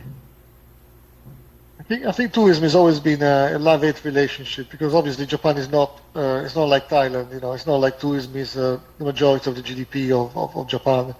But they do recognize that the yen is weak. They're actually not producing that much. A good influx of tourists is good for the economy of Tokyo, the economy of Osaka, the economy of Kyoto.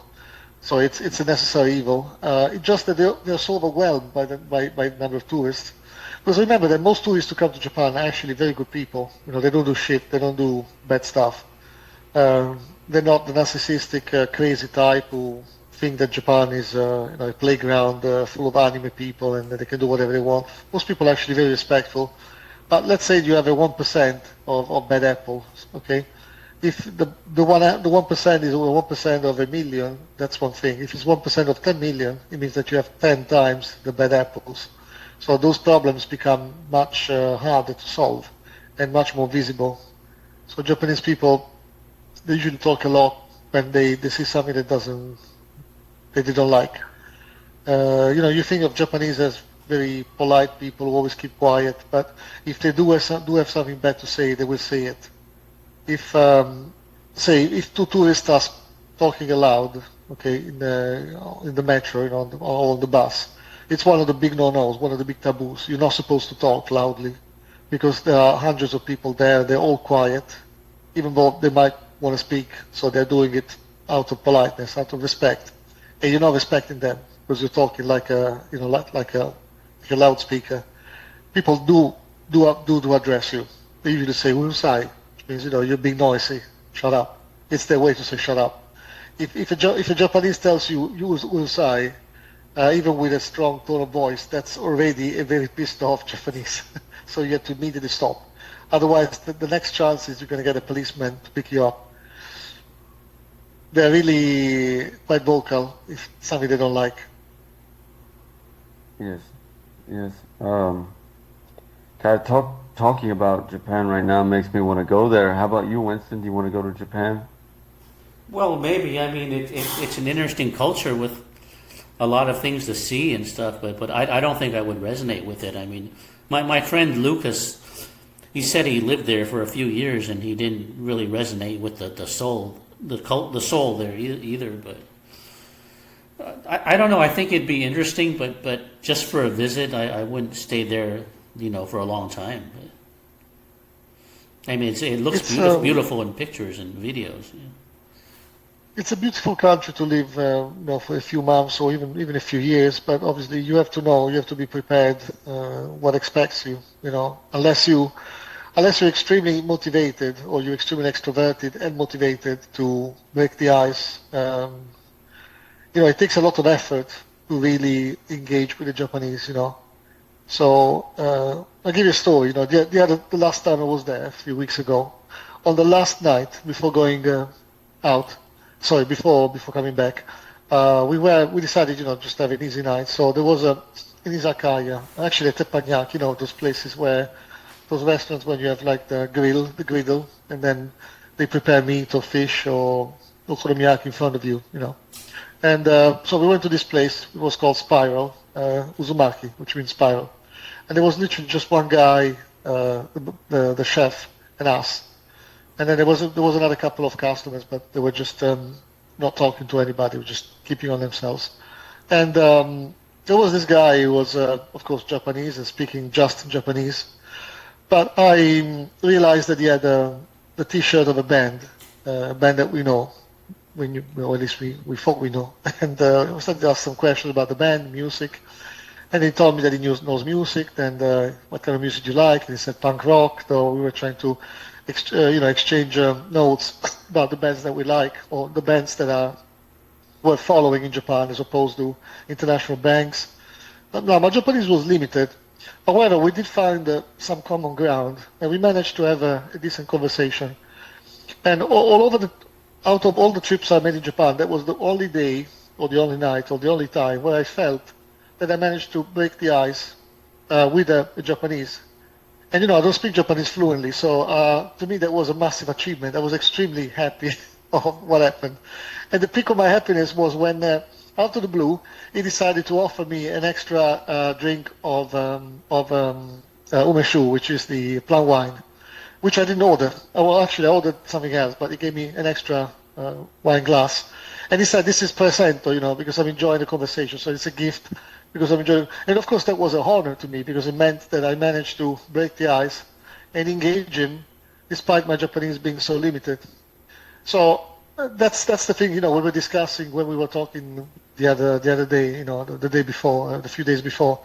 That it's not that Japanese are impenetrable. It's just that the barrier, the ice barrier, the ice wall that you have to climb or crack, is much thicker, and it takes a lot more effort. And a lot more, language knowledge, a lot more cultural knowledge to do that. But it's not impossible. It's actually quite possible to do it. It's just that you have to take an effort. You have to be the first, of course. They will never engage with you if you don't do that first. But it's not impossible, And of course, I did it with a barista, but I could have done it with a girl. I could have done it with, another social situation. It's not completely hopeless. It's just that you have to be extremely extroverted and extremely motivated, and of course, language also helps a little bit.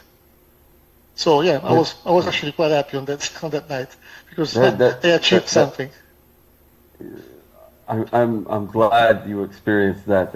I'm sure that made you feel good.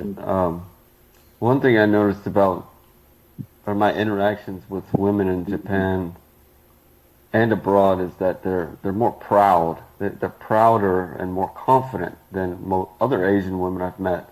For some reason, that's the impression I got. Yeah. They know what they want. They're not very open to novelty or adventure. They're relatively conservative. They're relatively straight-minded. You're absolutely right. Straight, yeah, straight, and you're right. And I saw this on Facebook. Is it true that a Japanese husband gives his wife his salary, money, and then she manages it, and then she Yes, gives him an allowance? true. But it's not like that. It's not always like that anymore. Many husbands are, but it depends how much money they make. If they don't make enough money to, to enjoy lifestyle, they give the majority of their salaries because that's just about enough to sustain the family. But if you're a director, a manager kind of guy, you may have different bank accounts. So maybe you have a joint bank account with your wife, but then you also have another bank account where you can put whatever money you want. So yeah, it's true, but not always true. It depends on the salaries, But I heard that's true in the Philippines too, what though. you make. I heard that Filipino couples do that too. In the Philippines, they don't even have the money to start with. Sometimes they don't even know what to share. Yeah. Yeah, but people say they do that there too. They give the wife all the money to control or something. Yeah, again, it depends. It depends. There are some men who are more, they are power brokers. Take, for example, a big manager who's married with a younger girl. I Yeah, don't but you think the have to young you girl have to would really be, trust her to do that. I mean, you have to trust her spending habits and stuff. I guess So men tend to be a little bit more volatile with their money compared to men, so to women. So women do have the to domestic management, domestic economy. so you said that Johan is married to a native Japanese woman? Yes. Well, by the way, I didn't meet. So I asked, Johan, how come, your wife hasn't showed up? Because I was expecting, I was with Clara, with my wife, so I was expecting maybe they could bond, and maybe Johan and I could have, the bro talk. But the whole time Johan was alone. We met for the entire day, and the wife didn't show up. So of course I asked why, and she said, no, it's not because of politeness or out of impoliteness, but she doesn't like, to be around my friends. She's got her own friends, and I got my own friends, and she doesn't like to mix. Okay, so I guess that's quite a Japanese trait that they just want. She has her own friends and she doesn't care about Yuan's friends. He said it's always been like this. So okay, I said fair enough. Well, Uh, that's a success story right there. I mean, being able to marry a Japanese woman and then it works for you. That's a success story. yeah, honestly, Yuan, in the film, Yuan is quite a proud guy. He's the kind of guy who doesn't knows what he's doing, right? He speaks by experience. So of course, I didn't ask him that because I didn't want to embarrass him. But I have the suspicion that when he was younger, like 20, 30 years ago, I'm sure he had his own life. He didn't have to wait for his wife to tell him what to do or to give him permission. I'm sure he had his, how can I say, his power in the relationship. In fact, they live in the Philippines. They have I don't know, maybe I'm reading too much into this, but he said he has 3 colonies in Pattaya. Okay, why exactly in Pattaya? Is it because of the investments, because it's full of men who can rent, or because he was himself interested in Pattaya? Because if you go to Pattaya, you can only be interested in one thing. It's not like Bangkok. You go to Pattaya, especially for the girls.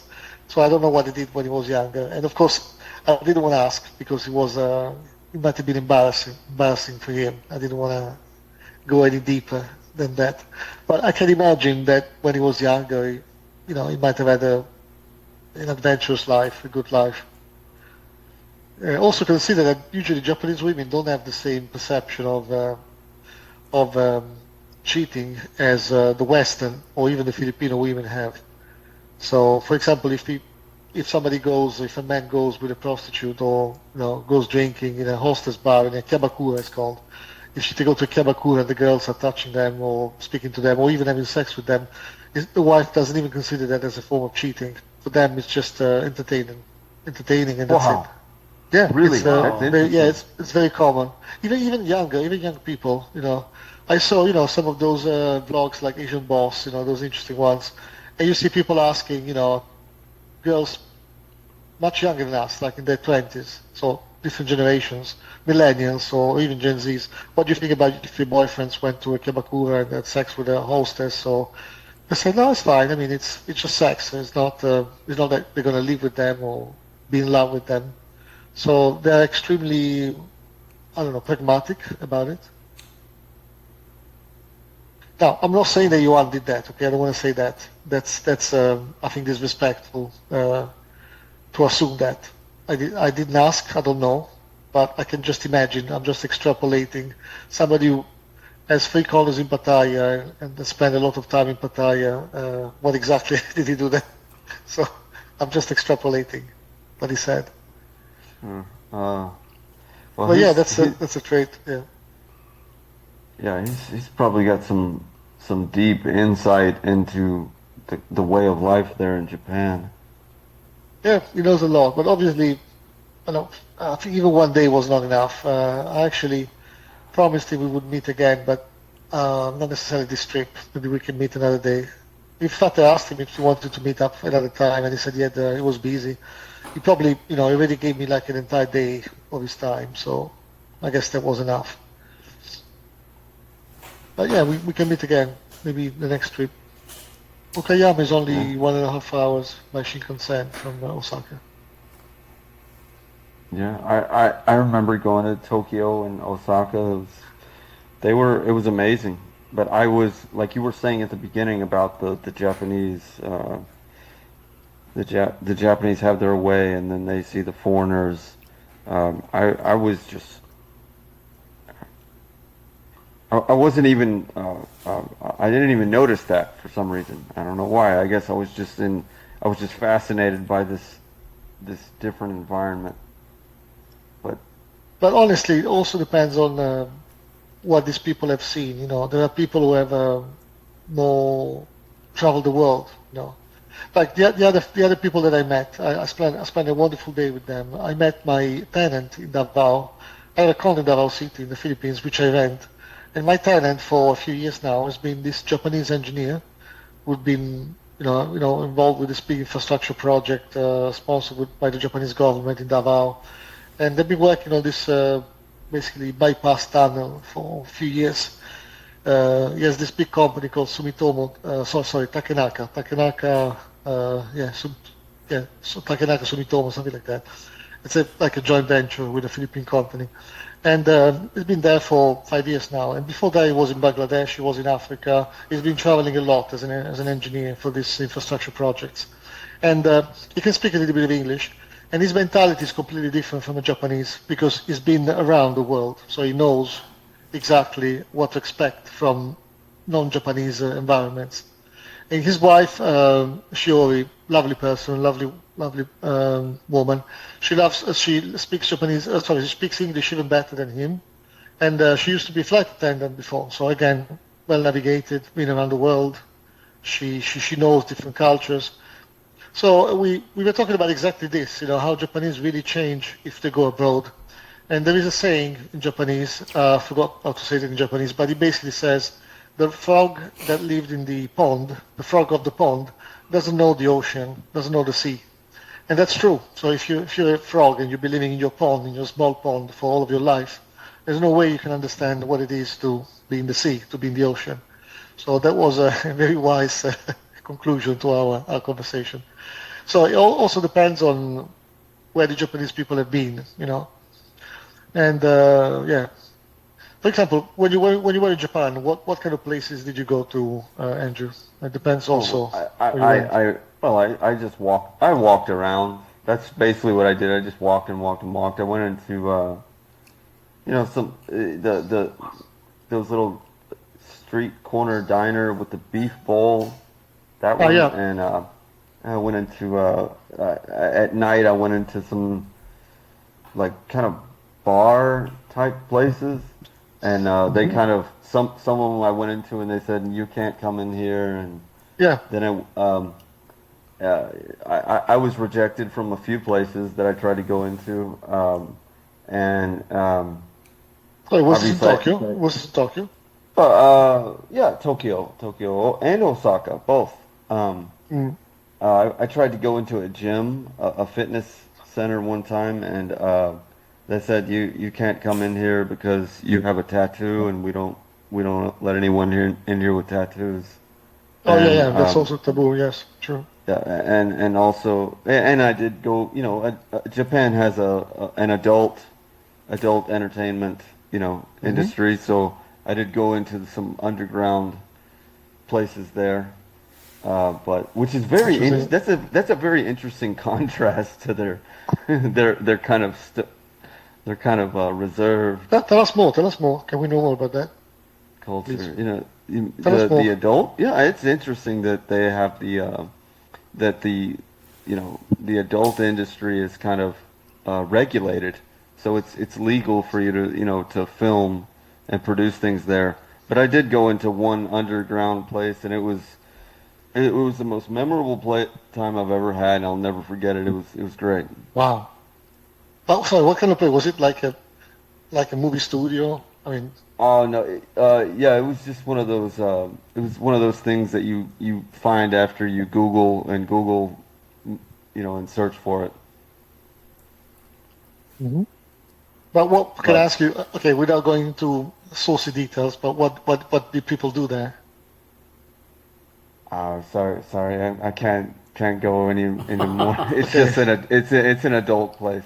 Right. It's Okay. just But what was it like a bar? People were drinking or talking or just no. doing. I had to set up an appointment with the owner of it, and then I met the Ah. girl, and Okay. Okay. that's Okay. what Okay. I happened. see. Okay. Okay. I see. Oh, No, no. The reason I'm asking is because there's a lot of these. There are like theme bars. There are soap lands. The places where you have a bubbly bath with a girl. They tend to make them things a little bit more entertaining than just the deed. So that's why I was curious because there's a lot of these. Of course, being married, I've never been to any of these places, but I'm curious to know about your experience. Yeah. Well, I think that the one I went to was great, but anyway, but I'm more interested in how the adult industry is regulated in Japan and how they allow it to go on because Yeah, their culture, as you describe it, is a more like it seems like they have a lot of control of their behavior. So this adult industry, it seems like they would not want to have that. I don't know why they have it. It's just kind of interesting. Because yeah. it's very it's thriving. I mean, you know that if you you know that if you're knowledgeable. But I'm curious that anyway, they actually let you in because most of those establishments are off limits for foreigners. I know So this one did though. This one did. Yeah, I think there's ones in Shinjuku, Tokyo Mhm. that are open to foreigners. There Interesting. was an what was it? Roppongi. Roppongi, yeah, Roppongi. Anyway, we're running out of time here, Winston. Anyway. You got an ocean of a podcast. Anyway, whatever the outcome of this podcast, it's been great talking to you guys, and thanks for all the questions. yeah, you have a wealth of knowledge and stuff You too. do, yes, definitely. I mean, if I have something to share, I share it. But consider that this is not like the Bible, gospel. This is just my opinion. Okay, it's just what I think. The most I can say is when I read something more authoritative than me, it's like when I told you about the paper about collectivist society. I guess those people have better knowledge than me to say what they said, so Yeah, I yeah, tend but to believe culture them. is not opinion. I mean, a culture is pretty much a fact, right? I mean, some cultures are just, it's Yeah, but you see, uniform. It holds society together. that's true, Winston, but the thing is, we're talking about entire countries, and it's very, very complicated to generalize. That's why my opinion may be different than you, or maybe different than Andrew, simply because we have different experiences. So, say Lucas's experience in Oh, Japan yeah, is not the yeah, same as my yeah. experience, There's some and it's not subjectivity too. Yeah, yeah, it's not Andrew's. So that's why it's nice to share because you can actually put together all the different opinions and get a better view. You yeah. basically get three But I mean, angles, and some then you get things are objective, like you said on the bus. You're not allowed to talk loudly and stuff. I mean, some things are yeah, some just things are objective. objective. Yeah, some things are pretty but it's stuff that you can find on YouTube. Almost everybody says that. If Uh, you yeah. yeah, on their train, everyone is quiet. The underground subway. Um, The question is why do people do that? do Japanese do this out of genuine compassion and love for the other, or just because they're afraid of embarrassing themselves and embarrassing the others? That's actually a question that I don't have an answer with, but because I lived in the UK for quite a long time, the British people also have that kind of social awareness. Sometimes they are polite, or they are friendly, or at least they behave in a friendly way, not because they're genuinely interested in helping, but because they just feel that they have to do it. If they don't do it, then they're not good people, or if they don't behave in a certain way, they would be embarrassing themselves. They would be considered problematic people.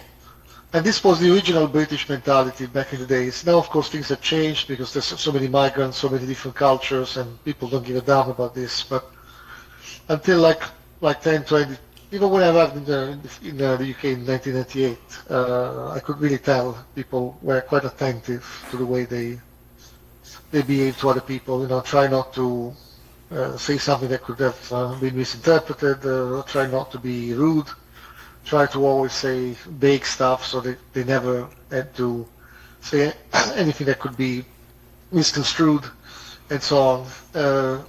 And it's the same thing that I felt in Japan, that you're literally walking on eggshells. You have to be careful what you say, you have to be careful what to do, and there's a lot of social awareness. Japan has a lot of that. Yeah, so if social you're a awareness. free spirit or happy-go-lucky guy, you wouldn't fit into Japan, man. Exactly, and that's also the reason. That's also something that Pixel Dude, I mean Stephen and Lucas were talking about with me the other several occasions, that they themselves felt misfits because they didn't want to comply with the standard way of being Brits.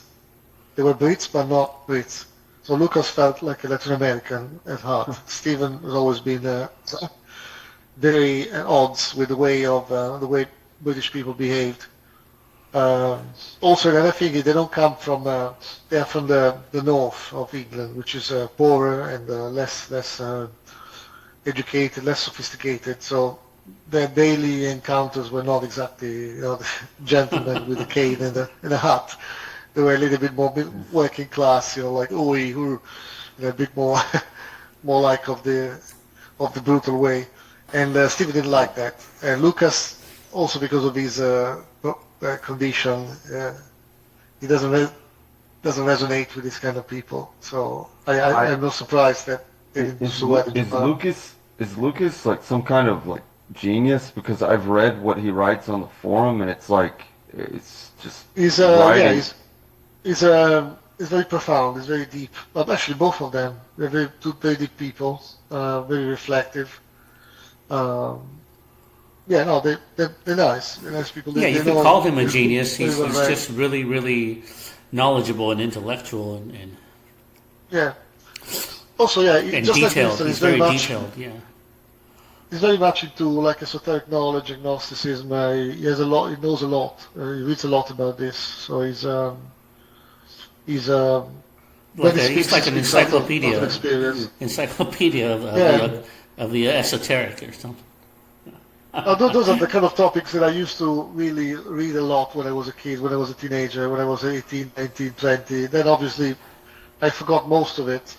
So I would like to have the time to go through this again. But Yeah, I it's don't. really abstract though, but it's just hard to apply to the real world. It's just way too abstract. But it's interesting. There are some people some philosophers or some scholars, let's call them scholars, who try to create a pragmatic set of rules to be spiritual, but without being an ascetic person. So to try to stay, grounded. And one of these people is Gurdjieff. He's a guy called Yusef Gurdjieff. Oh, He's a yeah, Russian he's famous, yeah. scholar. Yeah, so Gurdjieff created a synthesis of Indian and Jewish mystery schools, and he created a philosophy that is it's got his own theories, of course, his own philosophy, but it's very much grounded to earth. So it's a pragmatic philosophy. It's a little bit like Kabbalah. Kabbalah is like that. It's very ascetic, very spiritual, very abstract, but it's also a life philosophy. It talks about meditation. It talks about how to apply your your spiritual, your awareness to the daily life. So it's not just a way to abstract yourself from life. It's a way to live your life. So Gurdjieff was trying to be like that a bit, but it's not Kabbalah. It's similar to that in terms of the objectives. But it's yeah, and I don't know, many people. There are some people who followed Gurdjieff, even in Europe. So there was a famous singer in Sicily called Franco Battiato, one of the fathers of Italian experimental pop, and he was a big fan of Gurdjieff, and he created a lot of even some songs, including Gurdjieff's notions. That when I studied Gurdjieff, I said, "What the hell?" I didn't know that this famous song is talking about a notion from Gurdjieff's philosophy. It's called the Fourth Way. Oh yeah, I've heard of that. Yeah. Yeah. And then you might have heard of Ouspensky. Ouspensky was a Gurdjieff scholar who, like Gurdjieff, he had the gift of a more structured mind, and he tried to structure Gurdjieff's philosophy in books. So if you read these books, those books are co-authored. You see Gurdjieff, Ouspensky. Ouspensky is the actual ghostwriter of Gurdjieff. Gurdjieff wasn't a good writer. So you have like the Fourth Way, then there's what's it called? English stories of remarkable men, remarkable gentlemen. I wrote 2 or 3 books by Gurdjieff Ouspensky. And yeah, they all talk about this philosophy. I heard that Gurdjieff had a lot of women too. Yeah, exactly. He was a womanizer, and he didn't have any qualms in seducing his female. So you can be spiritual and a womanizer at the same time. Huh?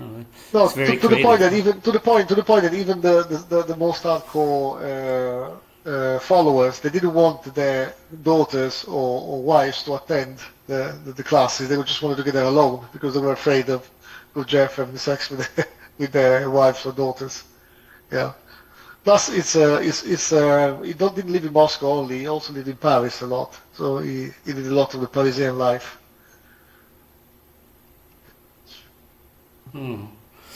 Yeah. Anyways, well, we went off on a tangent again. Look, But yeah, I guess we should start closing out and yeah, and I really don't mind. If you don't want to make this into a podcast, I will be perfectly okay. This is really like free-flowing conversation. well, no, it's semi-formal because I mean we asked questions and there was some question and answer and stuff, but yeah, I mean we just covered a lot of different topics, huh? Yeah, exactly. But we kind of bounced around. So, but yeah, I mean, I hope some people might find it interesting. Oh yeah, I'm sure some will. I mean, at least a few hundred will. You know, it's not going to be like thousands, maybe a couple hundred. You know.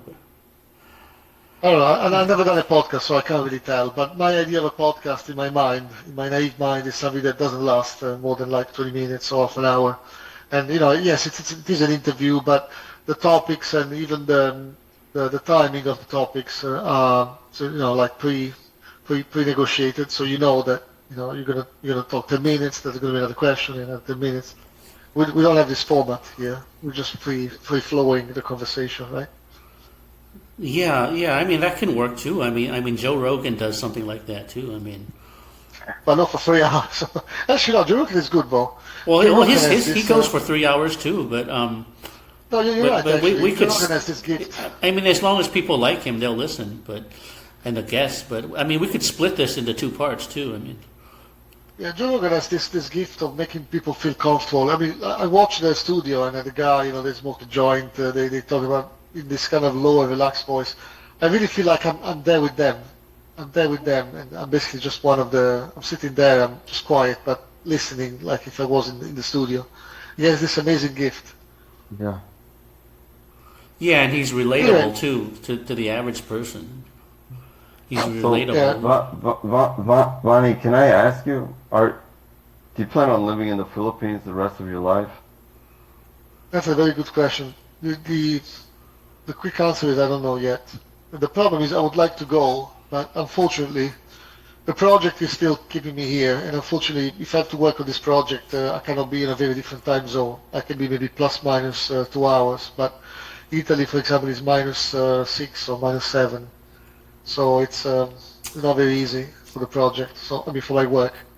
Then there's a problem of the stuff that I bought. I have 3 condos that I have to liquidate if I want to move somewhere else. Renting them more and more difficult. I think you know why. There's a massive oversupply of condos in the Philippines. So yeah, there's a few things that keep me here. So yes, I would like to leave at some point, but I don't know when because it's not going to be so easy. Anyway, I'm not complaining too much. I mean, Manila is what it is. I'm kind of learning to understand, the limits of the Filipino people, and there's usually after, the 5 stages of grief, right? And after denial and rage, there's acceptance. You get resigned to it, and you say, okay, if this is the life I'm going to live, let me try to live my life or this life the best possible way. Yeah. Well, you have a good opportunity there, yeah. Good, sorry. You have a good opportunity there. I mean, with what you're doing. Yeah. I've been relatively lucky, honestly, because I was talking to I only know like literally 1 or 2 people who are foreigners, and they managed to start relatively successful businesses. Another guy I met just the other day is a French guy called Yassine. A very interesting guy. I've known him for years, but then we lost touch, so we caught up after several years, and he's now basically brokering like international deals, like a new brand doesn't exist in the Philippines, so he brings in a brand. He gets all the the business plans, all the figures, connects all the dots, and he managed to bring a big steakhouse chain, the American steakhouse chain, to the Philippines. So we're talking. We actually met the steakhouse, and he was talking to me about what he's doing for business. So he's also another guy who I know he did a successful business here, but to be honest, it's quite rare.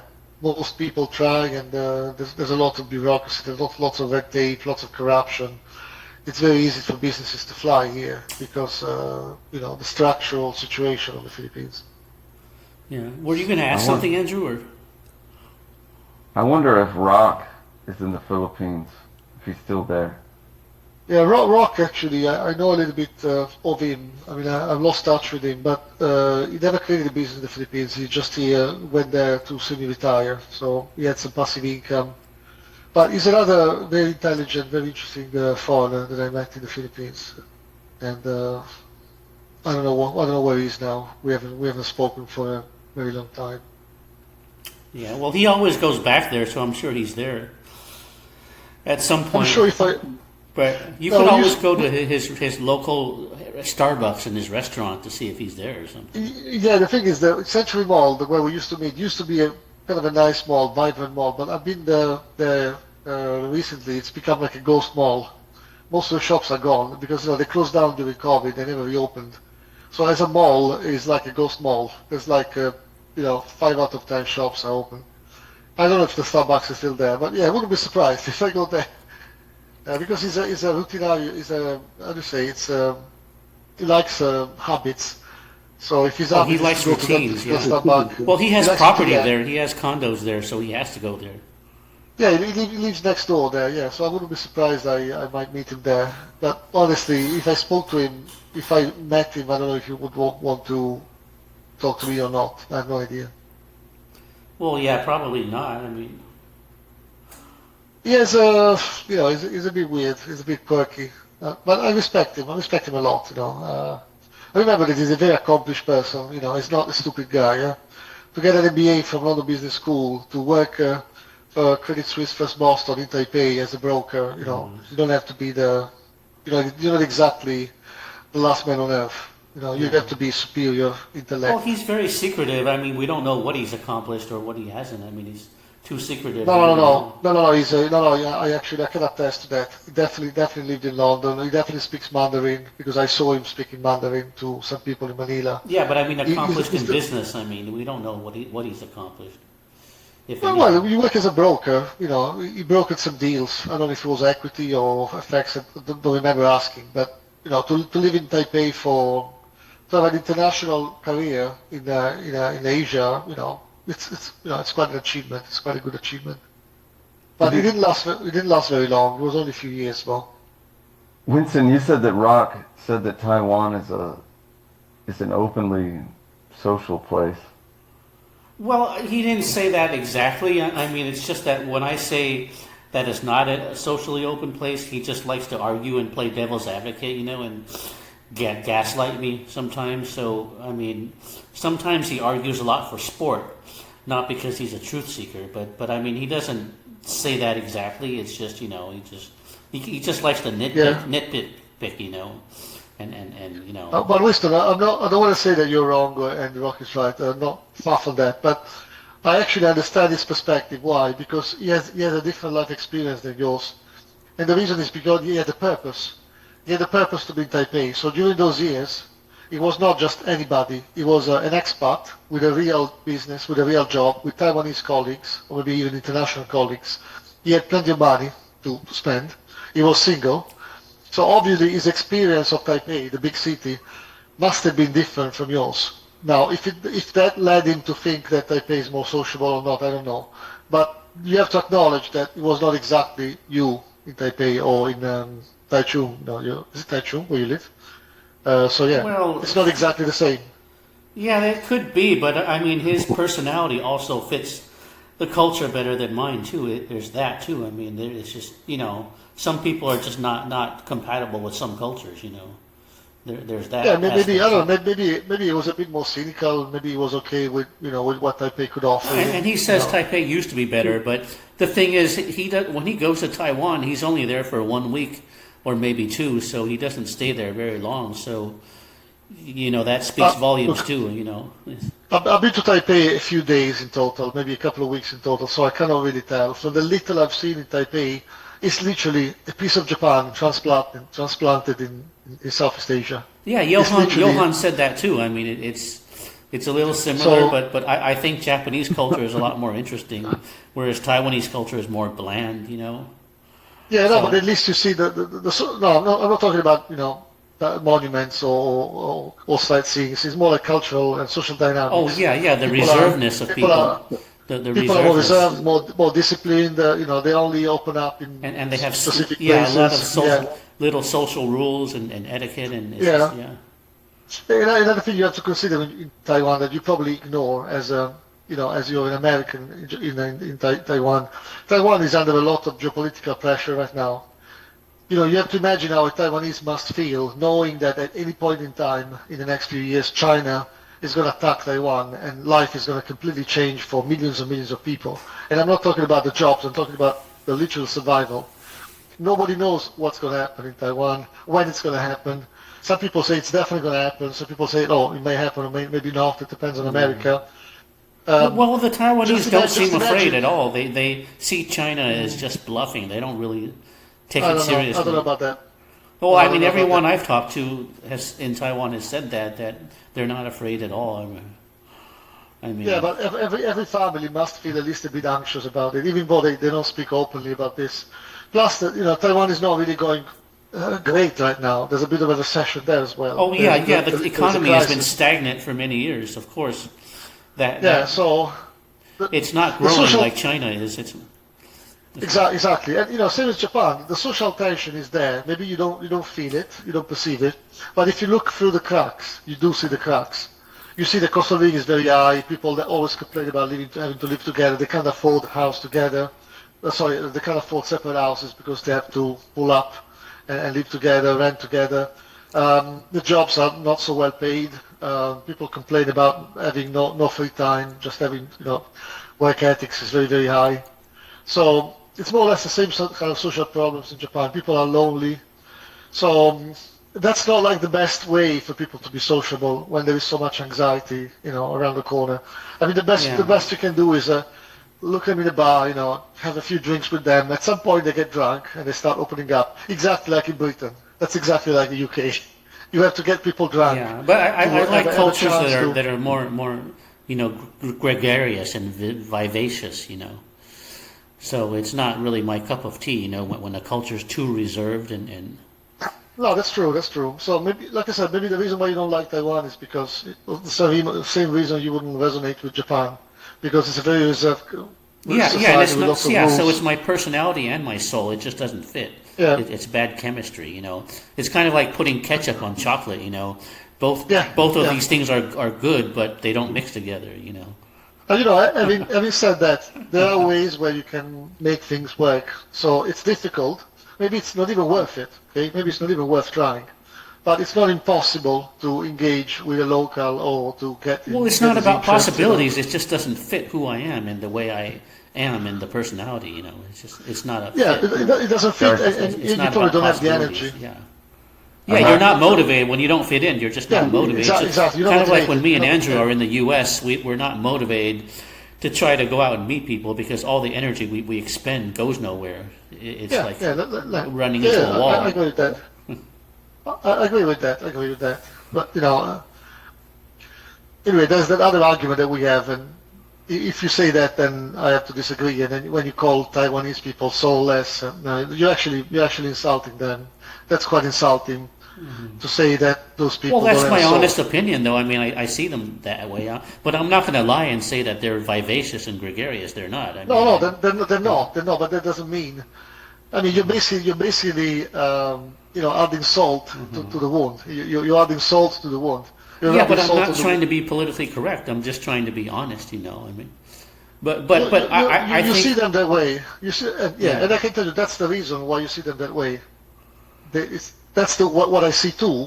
It's just that I'm not going one step forward and saying that they don't have a soul or they're like robots. Because they're human beings like everybody else. They have families, they have hearts, they have souls, they have anxieties, they have problems. It's a bit too. I know, but maybe who knows? I mean, but the thing is, on YouTube and the internet, I mean, the NPC thing is popular now. So it's considered a possibility on the table. It's considered a possible thing to consider. It's a trend. No, I would consider it as a theory. Yeah, it's a theory that's on the table. We were in a place and we asked a young girl. We said, "Is it easy to make friends in Taiwan?" And she said, "Yes." And then we asked her, "How can we make friends in Taiwan?" And she looked at us and she didn't have anything to say. Yeah, so she's just being the default answer. Yeah, polite. Yeah, but not truthful. Well, that's the thing I don't like about a culture like Taiwan, because people will just say what's politically correct and popular, but not what's true. So it's kind of in Japan. People will always say that. Say what the convenient truth, what they should say. Yeah, whatever's popular. Maybe even if it's not true. Maybe Vanni is right here with they have to live in some kind of fear that China can invade. So that's why they're repressed. Yeah, but they were repressed in the 80s and 90s too. I mean, Rock doesn't think that, but they still. I mean, the culture is still. I mean, it was better before, of course, but it's still, it's still very cliquish and reserved. It's always been like that. I don't know, if we see Japan with the lens, if we see Taiwan with the lens of Japanese culture, of course, doesn't mean that Taiwanese are equal to Japanese, but a lot of stuff makes sense.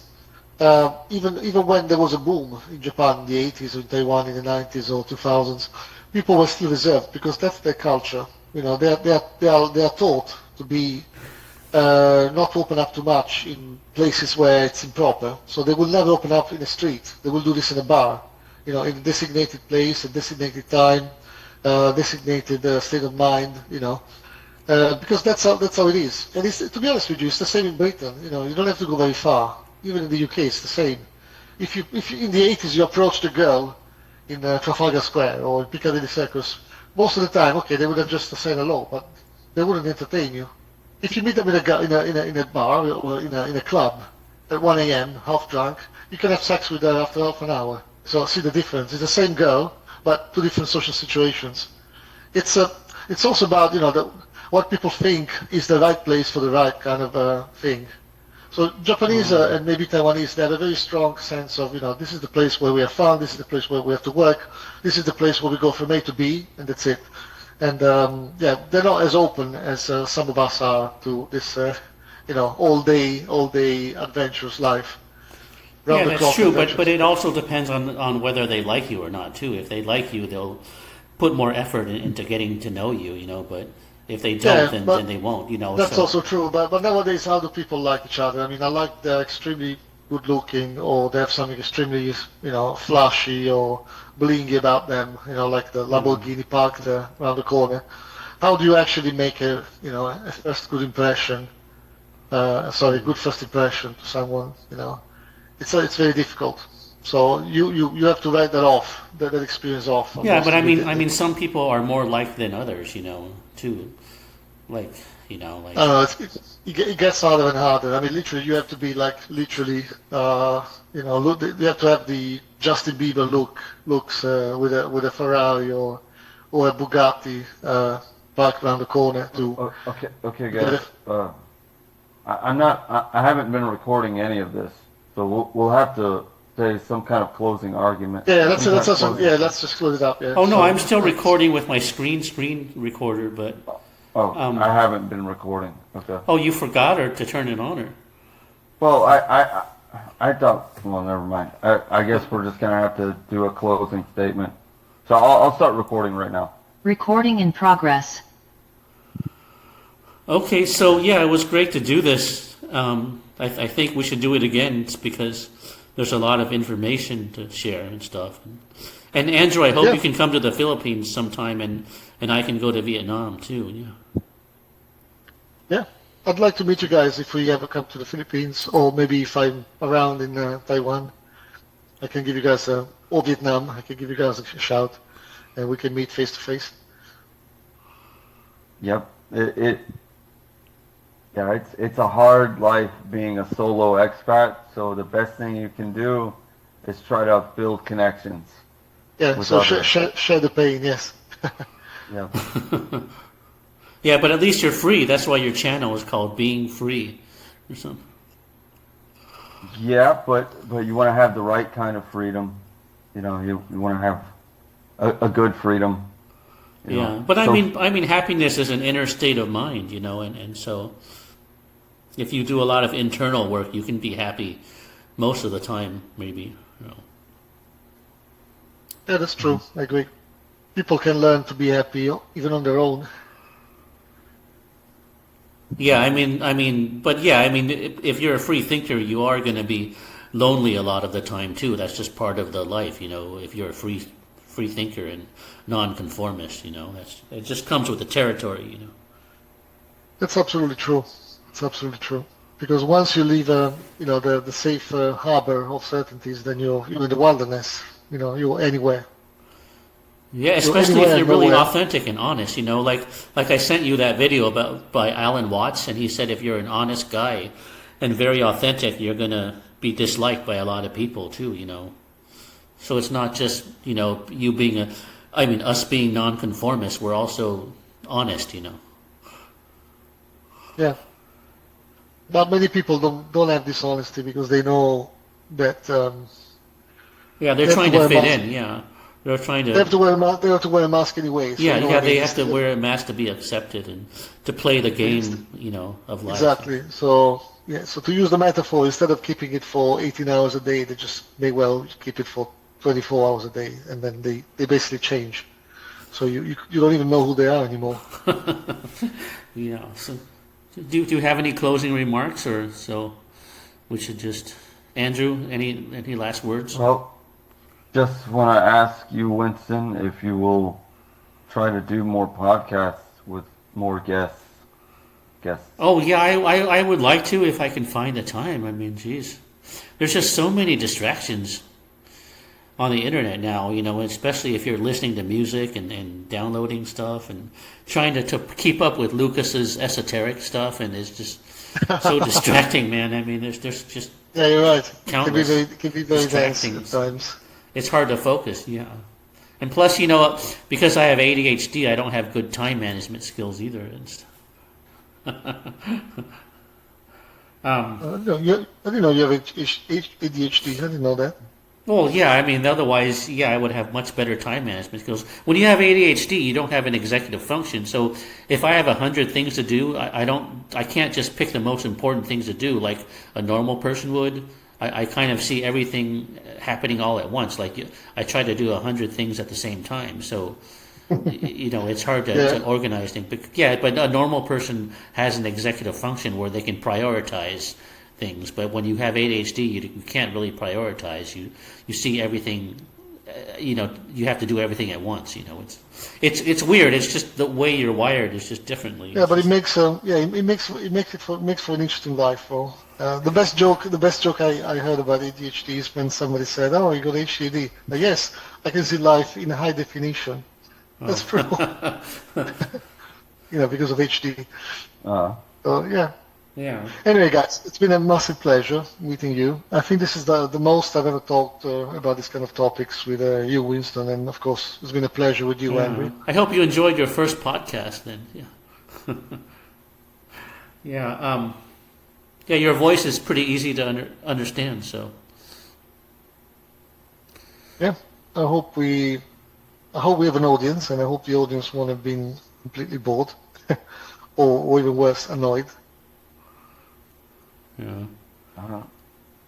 Okay. Okay, that's great stuff, guys. So thank you very much, and I wish you a great night. Yeah. Thanks for joining us. Yeah, it was interesting and good. Yeah.